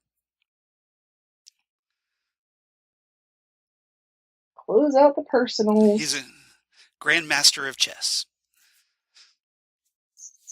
I must be hungry. I want to eat that whole plate of donuts. Right. It's just waiting there. It's not going to go to waste. No, Harry's going to eat them. He's pretty depressed right now. It doesn't help that I haven't had dinner, so I'm still hungry. Yeah. No. I had some veggies for lunch and some cottage cheese. One of these days I'm going to remember to bring food while we do this podcast. Yum. Good repeat. All right, so Vicuna. Pete gets the thumbs up from Cooper, which is important. Yeah. Okay, so we got Vicuna plus residue on the gloves, plus positive ID, plus bullets matching. Okay, Albert, but if I throw a rock at this window and it breaks, then we keep looking. So we keep looking. Okay, I guess we keep looking. Yeah, I guess we keep looking. Well, we still don't know who shot me. Josie did. You saw her. You saw her. True. Yeah. Oh, and I love this reset back to the pilot. Yes. Because that's the first scene in Twin Peaks is Josie looking in her makeup mirror. And here we are again in Josie's final episode, just bringing that whole thing full circle. Just bringing it full circle, yeah. And we know there's plenty of circles in Twin Peaks. So he's surprisingly civil to the woman that tried to kill him. Yep. Here, have some champagne. It's not poison, really. No. I love that. To the beginnings and endings and the wisdom to know the difference. Yep. So. Yeah. And I gotta imagine that Josie has an ulcer by this point. Oh, Josie. She is stressing. The fact that she hasn't had like 3 heart attacks and a stroke by now is right. Amazing. So, yeah, so here we. And this is another thing that I believe Josie here. And even with that, because I think Josie is sort of also, she's desperate to survive, but she's also desperate to belong and to be loved. And that little smile when he says, "That's not true, I did love you very much," where she smiles, she likes hearing that. She wants to be loved. She wants, right. Like I said, I mean, now that she knows that she can fall in love and be loved by somebody who is a good person like Harry, I think she wants that, and she can't, you know. But So, I think she also has this attraction to power, well, probably she because of Eckhart. that's well, there's that too, and I think she's learned from a very young age that you go where the opportunities are. Yeah, unless this is a whole daddy issue thing because of her dad being the Chinese triad. I don't even know if it's that. It could be that might be, desperate for love and attention because, her mother died when she was very young, and then Yeah. her father was terrible and definitely not a nurturing, loving person. Oh, So, yeah, nice, I really nice day for a picnic. Oh, jeez. Again, that's the pilot. And exactly, bring everything full circle with this too.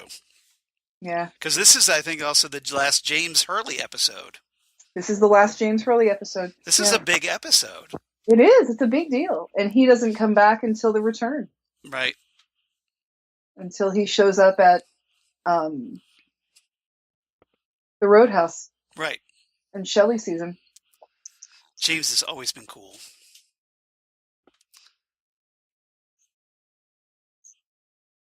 Here's something I've never quite understood.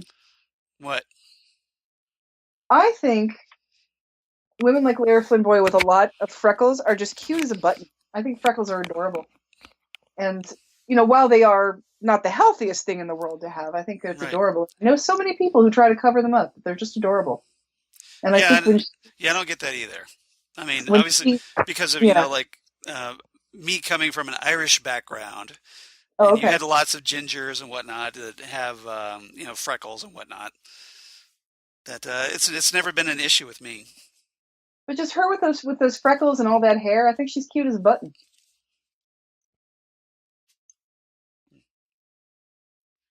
I like how she's got Pearls by Marge Simpson.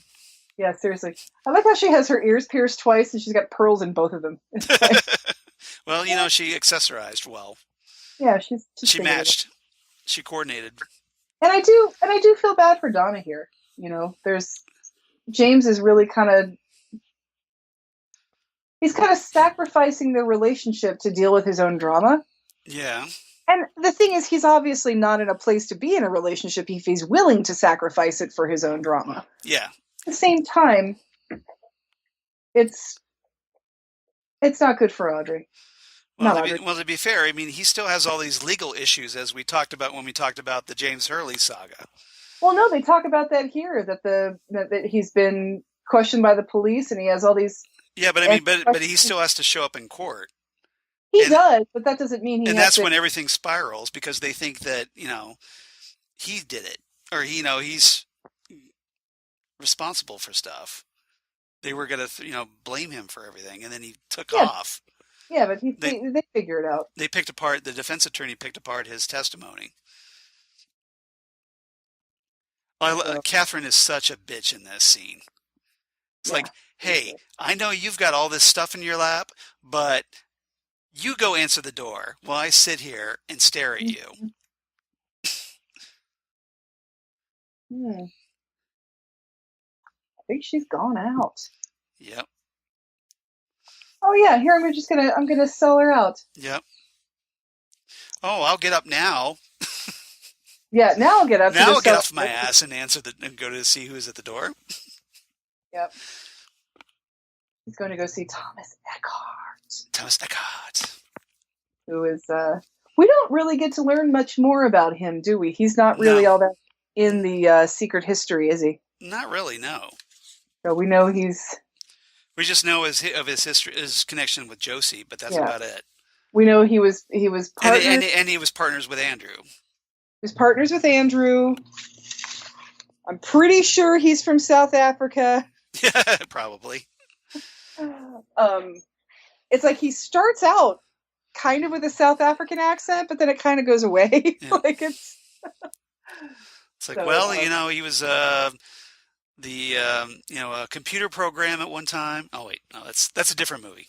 That's a different movie. He was the devil. Yep. Oh no, wait, that was another movie. Here's the best, like, I'm back from the dead scene ever. Mm-hmm. Shows up in the elevator. Thomas is like, "What?" Yeah. Seriously. Oh, by the way, let's mention here that Andrew Packard is in real life the father of Mountie King. Yes. Preston King, yes. Yeah. I'm alive. What? I love that delivery. And I love how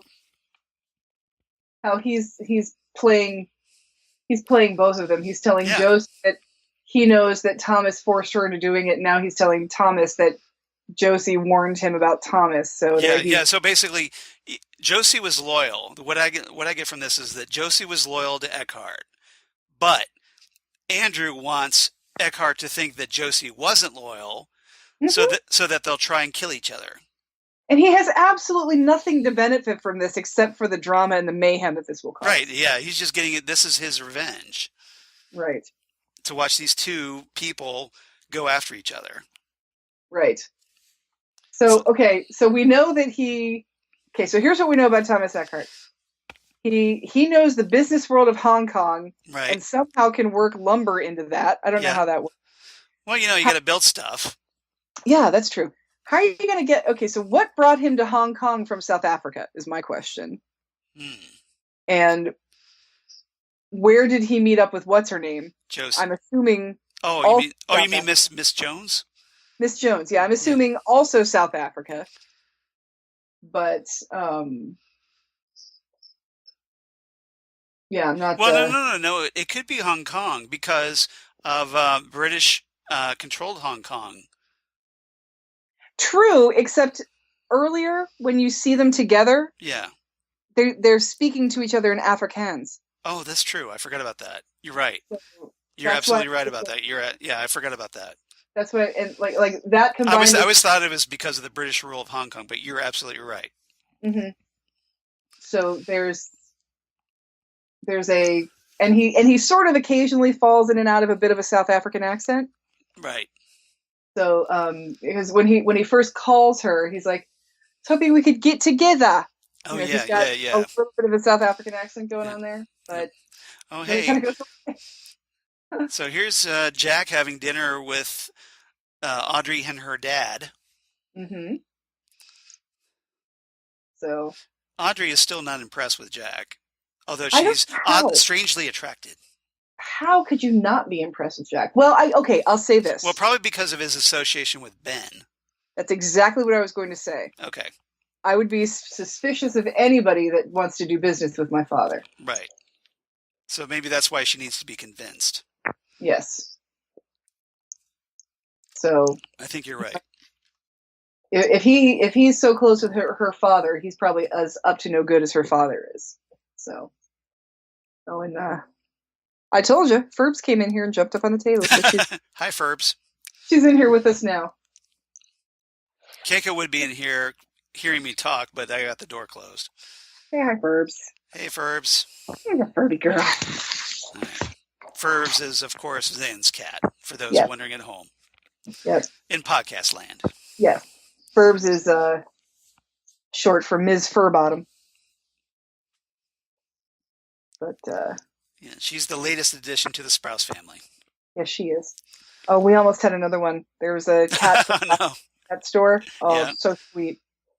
Very tempted. Oh, very, very tempted, yeah. But we just got over room separation and hissing and chasing, and we're finally living in harmony. I don't want to... Well, you don't want to disrupt that. I don't want to disrupt that, yeah. I don't want to make 3 cats' lives miserable just because I love cats, Right. So, but, Audrey's basically saying she's suspicious because, her father doesn't have a lot of friends, and... But Audrey, I'm so dreamy. To help the family deal with their failing businesses, and she's like, "Well, who the hell are you? Where have you been, and what makes you think you know anything about my family or our troubles?" So, you're just walking in off the street, as far as I'm concerned. Yeah. Oh, I've been in the four corners of the earth because, I couldn't just say I was in Pittsburgh or somewhere. Where is he? Where is he specifically in South America? I don't remember where. I don't remember either. Maybe somebody out there knows. Yeah. Oh, and then Audrey just comes out of nowhere and says, "I'm only 18." I think she wants to get that out of the way after her debacle with Right. Agent Cooper. Now, I love that line that he does, and I kind of use this quote often. What does that have to do with the price of eggs? Yes. Yeah. I use that in actual conversation every so often. Nice. Oh, look, it's Square Dance Lady. Yep. She's getting some considerable screen time in this episode. He does. Hey, you buy that dress, you want to show it off. Out of it, yeah. Exactly. Get your money's worth. Oh, look at that sequin vest on that other lady. So 90s. I love it. Got the guitar. Texas guitar. Nice. I'm a cowboy. And again, I'm a steel horse I ride. I'm on it. Okay, so let's all hook up at the Roadhouse. And again, now to be fair, Shelley is like 19 or 20. Yes, she's older, I think. At least a year, at least by a year. Yeah, by a year. So she was probably a senior when Donna and Audrey were juniors. Yeah. So she's like 19. But what the hell are all of these teenagers doing in a bar? Right. Well, again, it's Twin Peaks. They probably let everybody in at 18. Yeah, why do the kids all hang out at the bar? Because they're close enough. It's one thing if it were, an all ages place to see a show.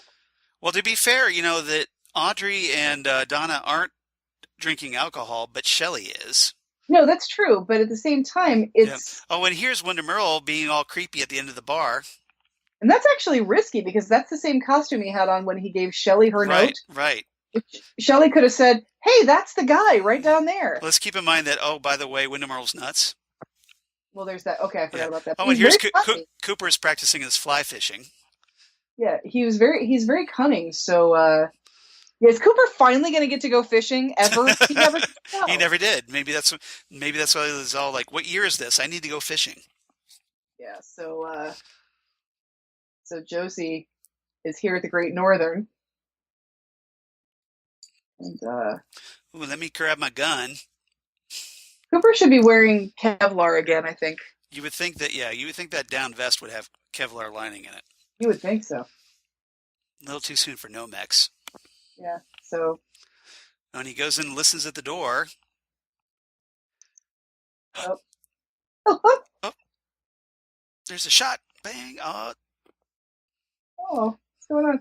Now, see, this I actually think is kind of humorous. Not the fact that he was shot, but the fact that he crawls out of bed with lead, and then, by the way, there's a big blood patch on my shirt. No, not that. Apparently he's like this, He's laughing about it. This sort of he's this creepy. I love that part where he falls to the floor and Josie's behind him with a gun.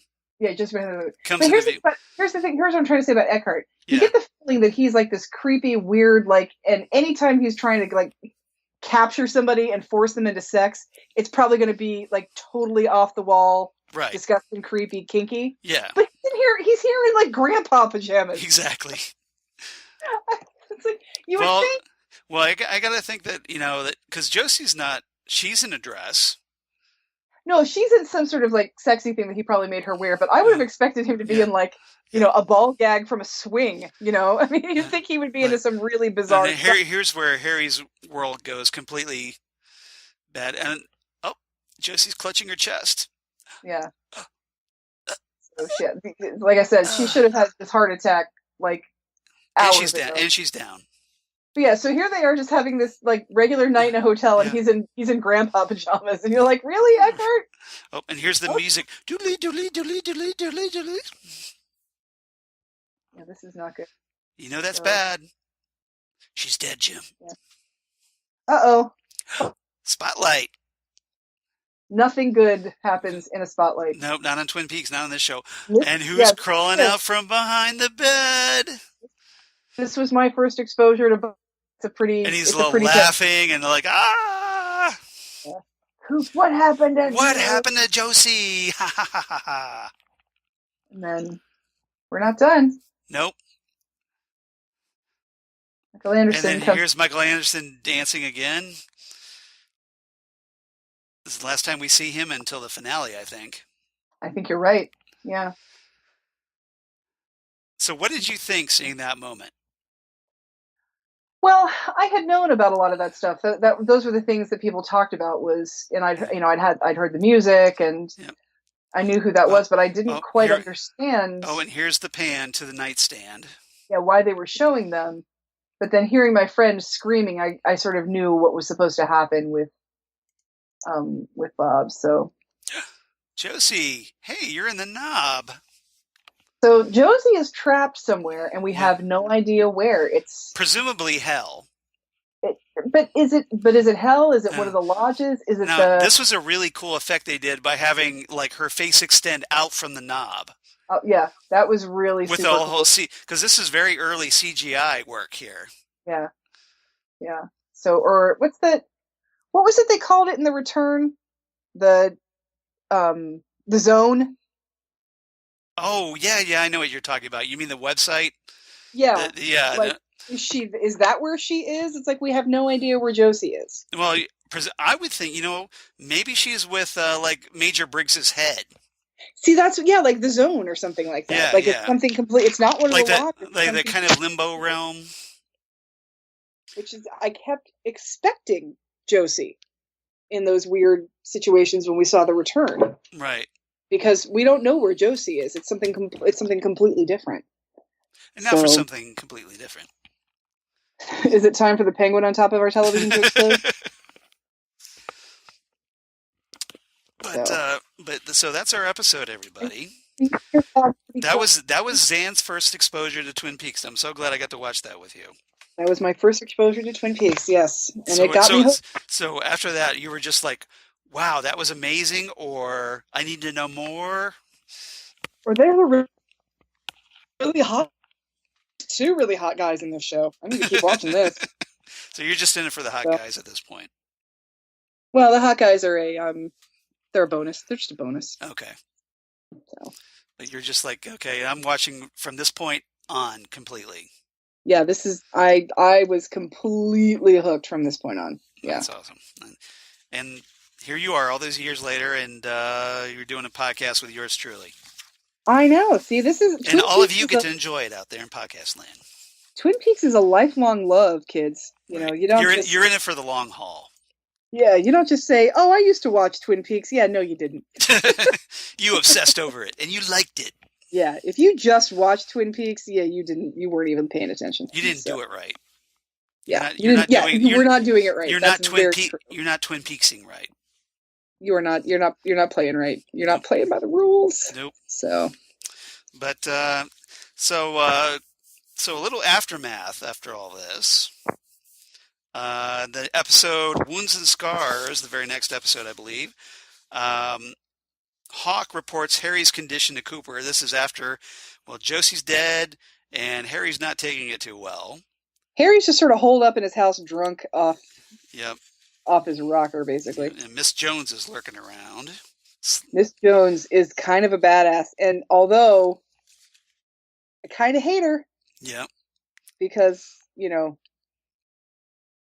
somebody gets caught in the crossfire of her revenge plan. This is true. Yeah. And we'll talk about that eventually, I'm sure. But so anyway, well, Hawk's reporting on Harry to Cooper.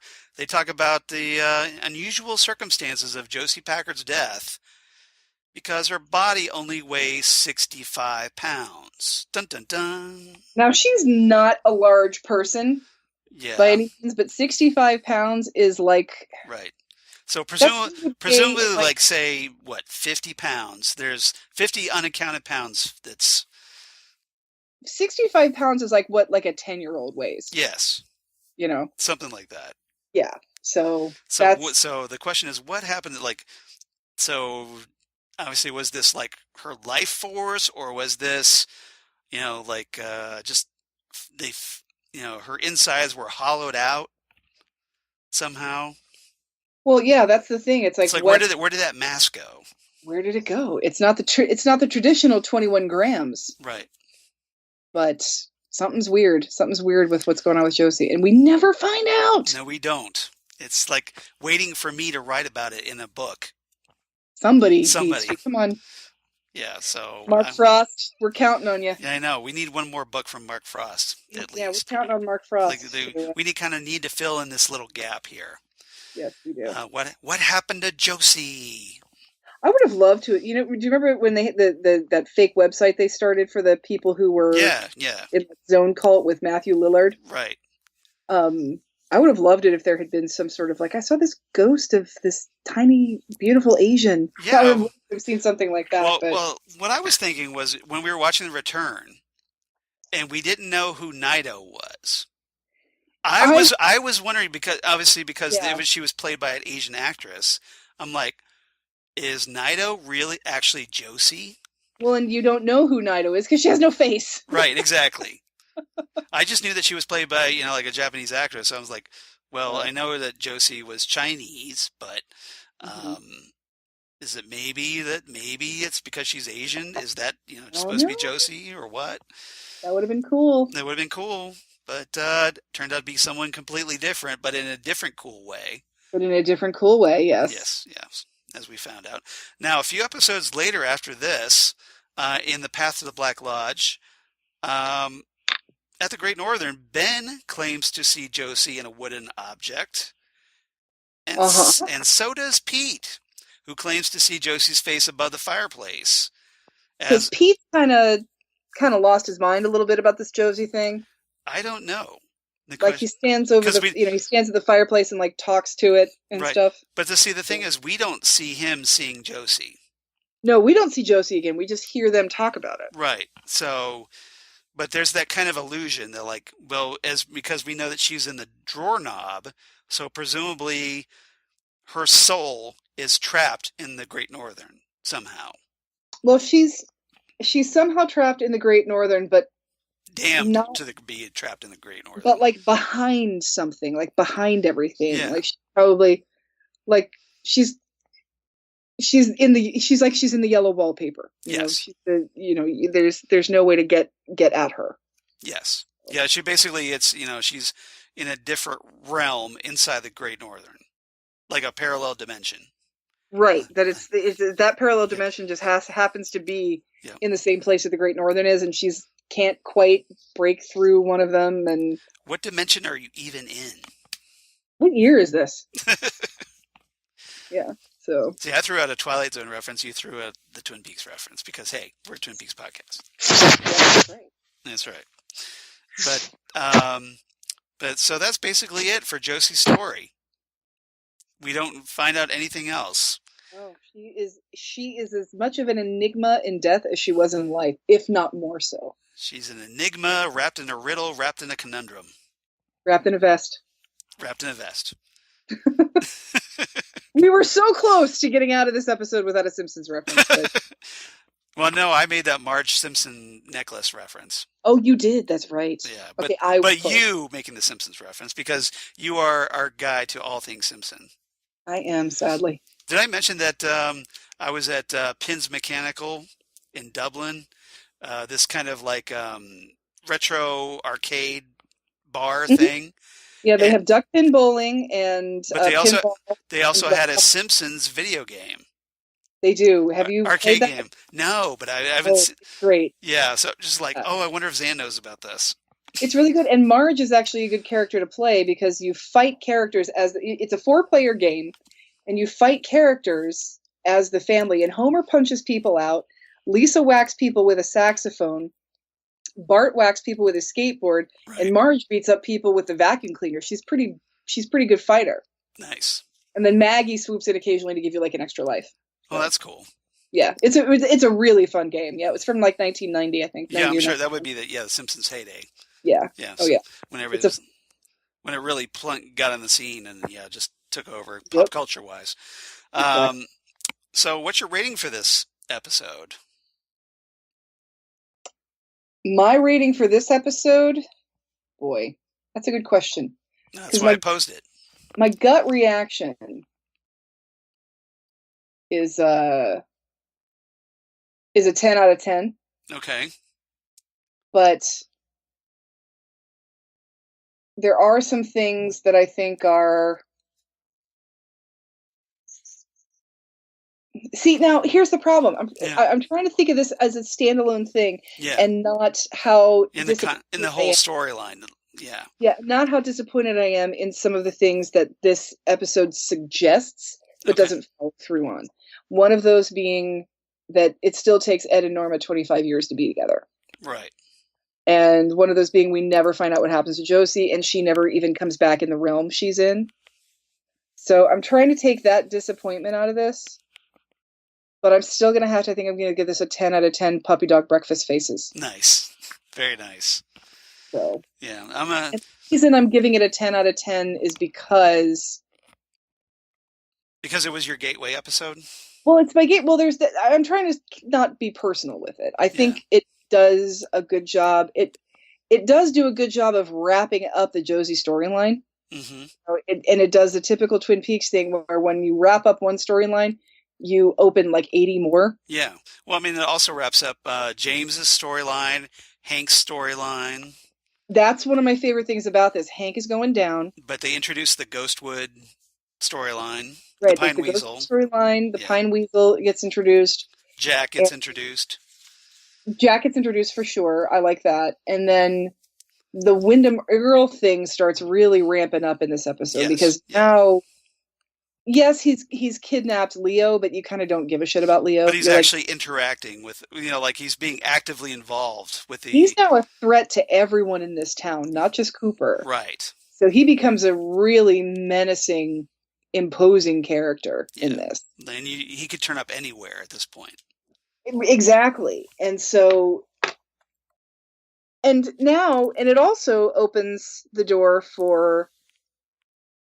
What turns out to be what I think is a good storyline, which is Catherine and Andrew, and how after Miss Jones delivers the box to them, right, how they may be plotting together, but they still don't trust each other at all. No, and that ultimately leads to their doom at the end in the series finale. And that's the thing. It doesn't have to be Catherine's doom. It's just supposed to be Andrew's, but Catherine can't keep out of it. Right. So, and unfortunately, their doom is what causes Audrey's doom as well. But and also Pete's doom. Was Pete there too? Pete was there, not Catherine. Oh, you're right. You're right. I forgot about Pete was with Andrew. Well, unfortunately... When they opened up Eckhart's little surprise. Unfortunately, that worked out for the storytelling because, we already had a death built in for Jack Nance. Right. But yeah, there are some things in this episode that I think definitely close things in a good way and open things in a good way too. Yeah. Like I said before, I do really enjoy the Wyndham Earl storyline. And this really ramps it up because he goes from taunting Cooper and killing random people and kidnapping and torturing Leo, which, like I said, we do not care about. Right. Although it is kind of fun to watch. And it's interesting because he really does bring out... Because Leo does have it coming. Leo has it coming, but Wyndham Earl does bring out another layer to the Leo character. Because do you think it makes him too sympathetic? I don't think it makes him sympathetic, but it makes him more of a complex character. Because you find out later that deep down he really does love Shelley. It's not just he doesn't just want a maid that he doesn't have to pay. He's concerned about her safety, that Wyndham Earl's going to hurt her. Right. He says, "No, I love Shelley," and he doesn't want that to happen. And so this does add some depth to Leo's character. Mm-hmm. I still don't feel particularly bad for him.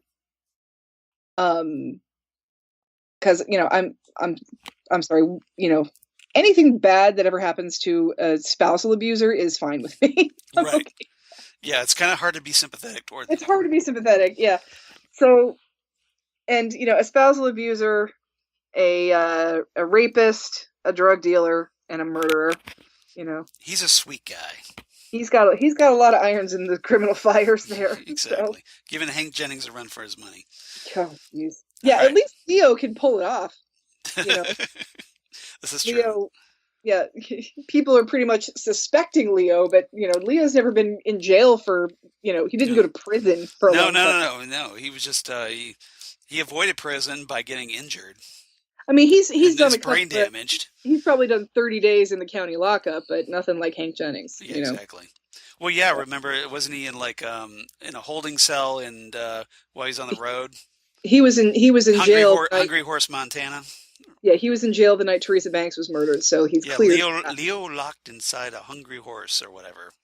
Leo locked inside a hungry horse. Yeah. Yep. So my rating for this episode, obviously not as strong as yours, but because this is a great episode. I give it 9 out of 10, and it's obvious. I wanted to go with Warden Drawer Knives, but I thought that was too obvious. I was thinking you might go with that. So. I was tempted. So I went 9 out of 10 makeup mirrors. Oh, that's a good one. I like that. As a nod to Josie, who back to the pilot all the way. So I guess I could have done. I guess I could have done 10 out of 10 grandpa pajamas. Or vicuna coats, something like that. Yeah, I guess I mean we don't. I guess the rest of the world doesn't have to look at David Warner in a Speedo or something like that. This is true. I would be totally fine. See, I could go without that. I'm good. Call me crazy, but I can live without seeing David Warner in Speedo. I'll take your serving of that because I would look at that. I have no problems there. All right. So the question is, of course, what are we going to talk about next time on Ghostwood? Now that we've talked about Josie's last days, we are going to start digging in to the Wyndham Earle saga. Okay, you want to jump right in? Because I know we still had Major Briggs, and we had Ben Hur in Civil War, Nadine in high school, but you're ready to start tackling Wyndham Earle. I think we should start tackling Wyndham Earle. All right, we need to figure out a good first episode to discuss.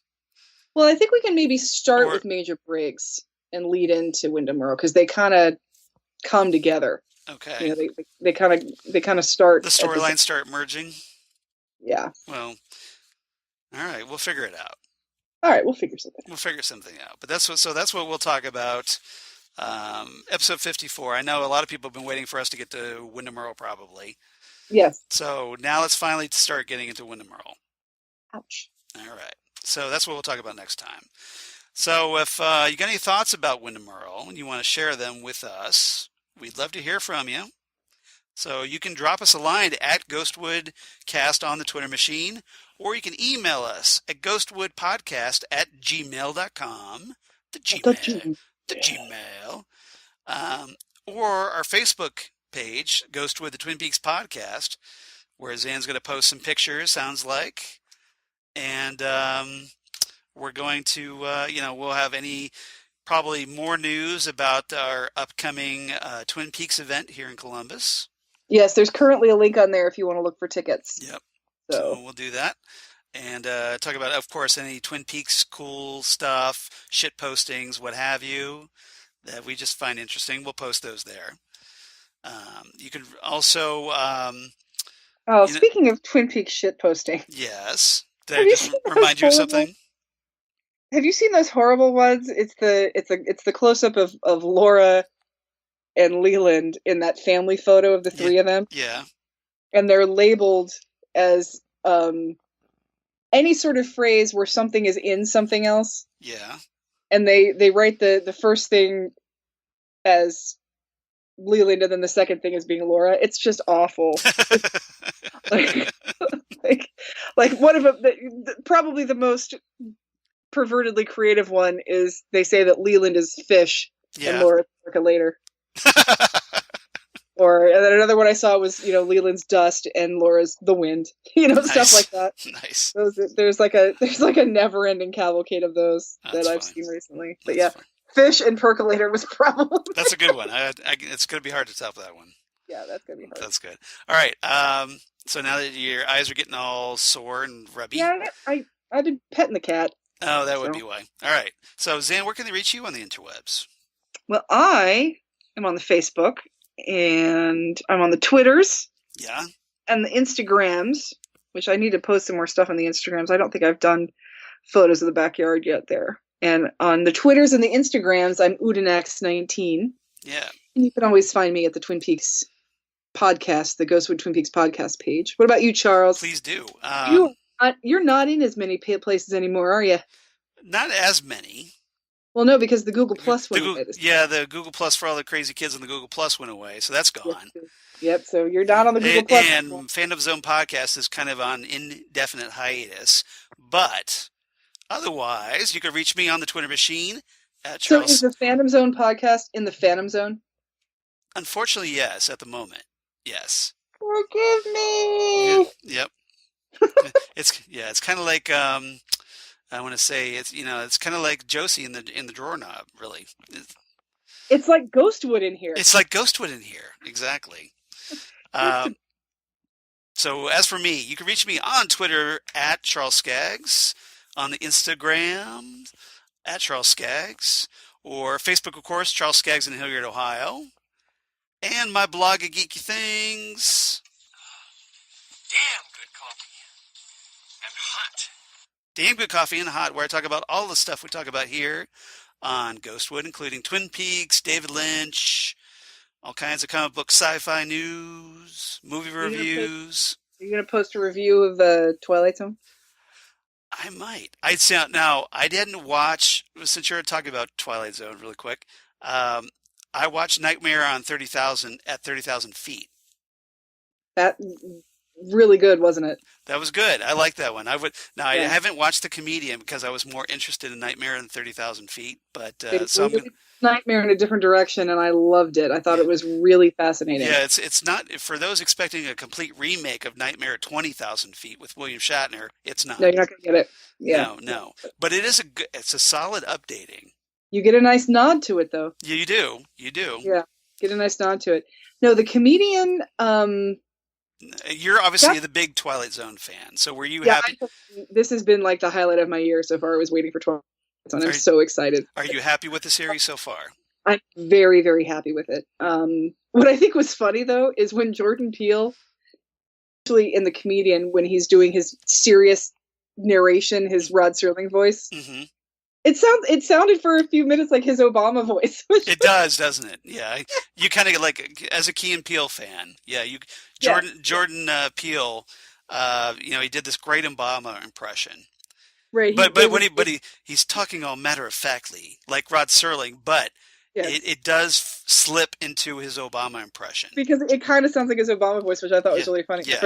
Yeah, Key and Peele did this bit where Jordan Peele was Obama and Keegan-Michael Key was Luther, his anger translator. Right. So basically, Keegan-Michael Key was behind him and just got mad for him. Yeah, because Obama couldn't lose his cool. Right. Exactly. Because he's the president. Yeah. So Keegan-Michael Key would just completely freak out about stuff. And I don't know if you saw the correspondence dinner. Yeah. Where Luther was there. Yes, where I did. Obama Yes. speaking, and Keegan-Michael Key was actually there as Luther. It was funny. It was, oh my gosh, that was amazing. Yeah.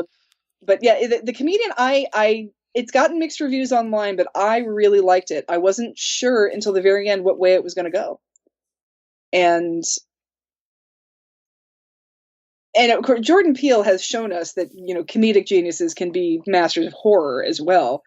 But this episode had a lot of comedians in it, like actual comedians doing, and both of these episodes featured mainly comedic actors as the star, and they've done fantastic jobs. And The Comedian has a small part for Tracy Morgan, who kills it. Yeah, I mean, he was fantastic in The Comedian. So well, it makes sense because obviously that Jordan Peele has this comedic background himself, obviously, through Key and Peele. So it makes sense that he could see the potential in these other actors. Yeah, and I like that. I like that it's going that way. And there's going to be, I mean, I saw in the previews that Seth Rogen is going to do what. So there's other comedic actors that are, I've only ever seen Adam Scott do comedy. And granted, Adam Scott is usually the straight man in comedy, but it's still comedy. So, really quick before we sign off, I want to mention, I hope everybody checks out Next Stop Everywhere, the Doctor Who podcast, one of my other podcasts, Oh yeah. because next week, and in our little break between episodes here at Ghostwood, Zan's going to join me on Next Stop Everywhere, and we're going to talk the greatest show in the galaxy. The The greatest show in galaxy, the the galaxy. galaxy. So the Oh, classic 1980, was it 1988 episode? 7 or 8. Yeah. Yes, 1988, because it was in Doctor Who's 25th season. I'll spare you It the rap. was a very classic Sylvester McCoy story featuring, of Yep. course, Sophie Aldred as Ace. And going to be a Sophie lot of Aldred is Ace. I've been dying to talk some 80s Doctor Who for the longest time on Next Stop Everywhere, because All everybody right. either wants to do Tom Baker or they want to talk David Tennant or Matt Smith. Uh, So I'm just like, yeah. let's go to the 80s. It was a whole big decade. They had lots of Doctor Who stories. So Yeah. See, and I love, no matter what the era is, and yes, I've said before that even Colin Baker is a great doctor. He doesn't have good scripts to work with, but he right, does a great doctor. exactly. He's a great actor, and obviously proved that on the Big Finish audios, where he finally got to Oh, give. so good. He actually redeemed his Sixth Doctor, in my opinion, and made him a Oh, I much think, better Doctor on audio than he ever was on television.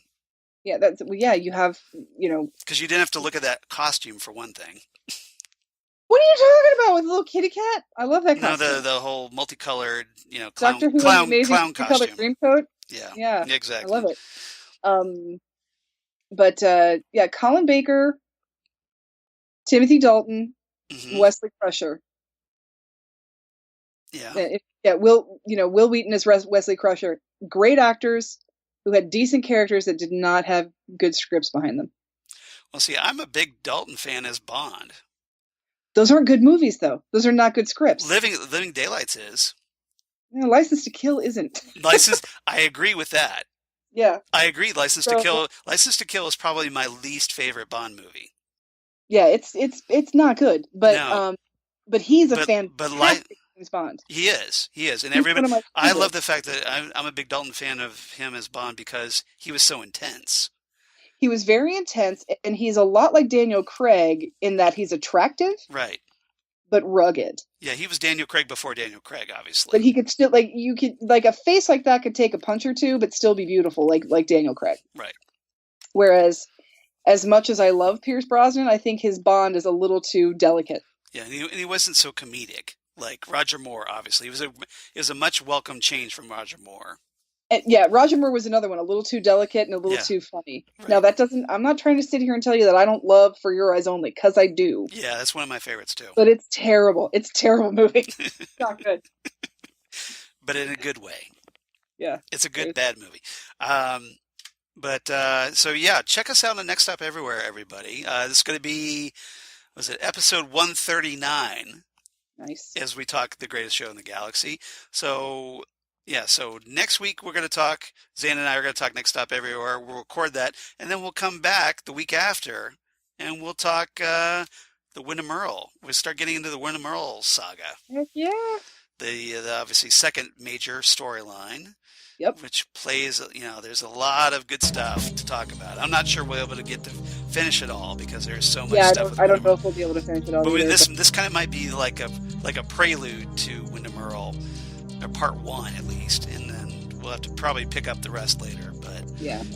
But we'll start deep diving into that. All right, so everybody, come on back for that, and we'll see you next time right here on Ghostwood, the Twin Peaks podcast. Bye, everybody.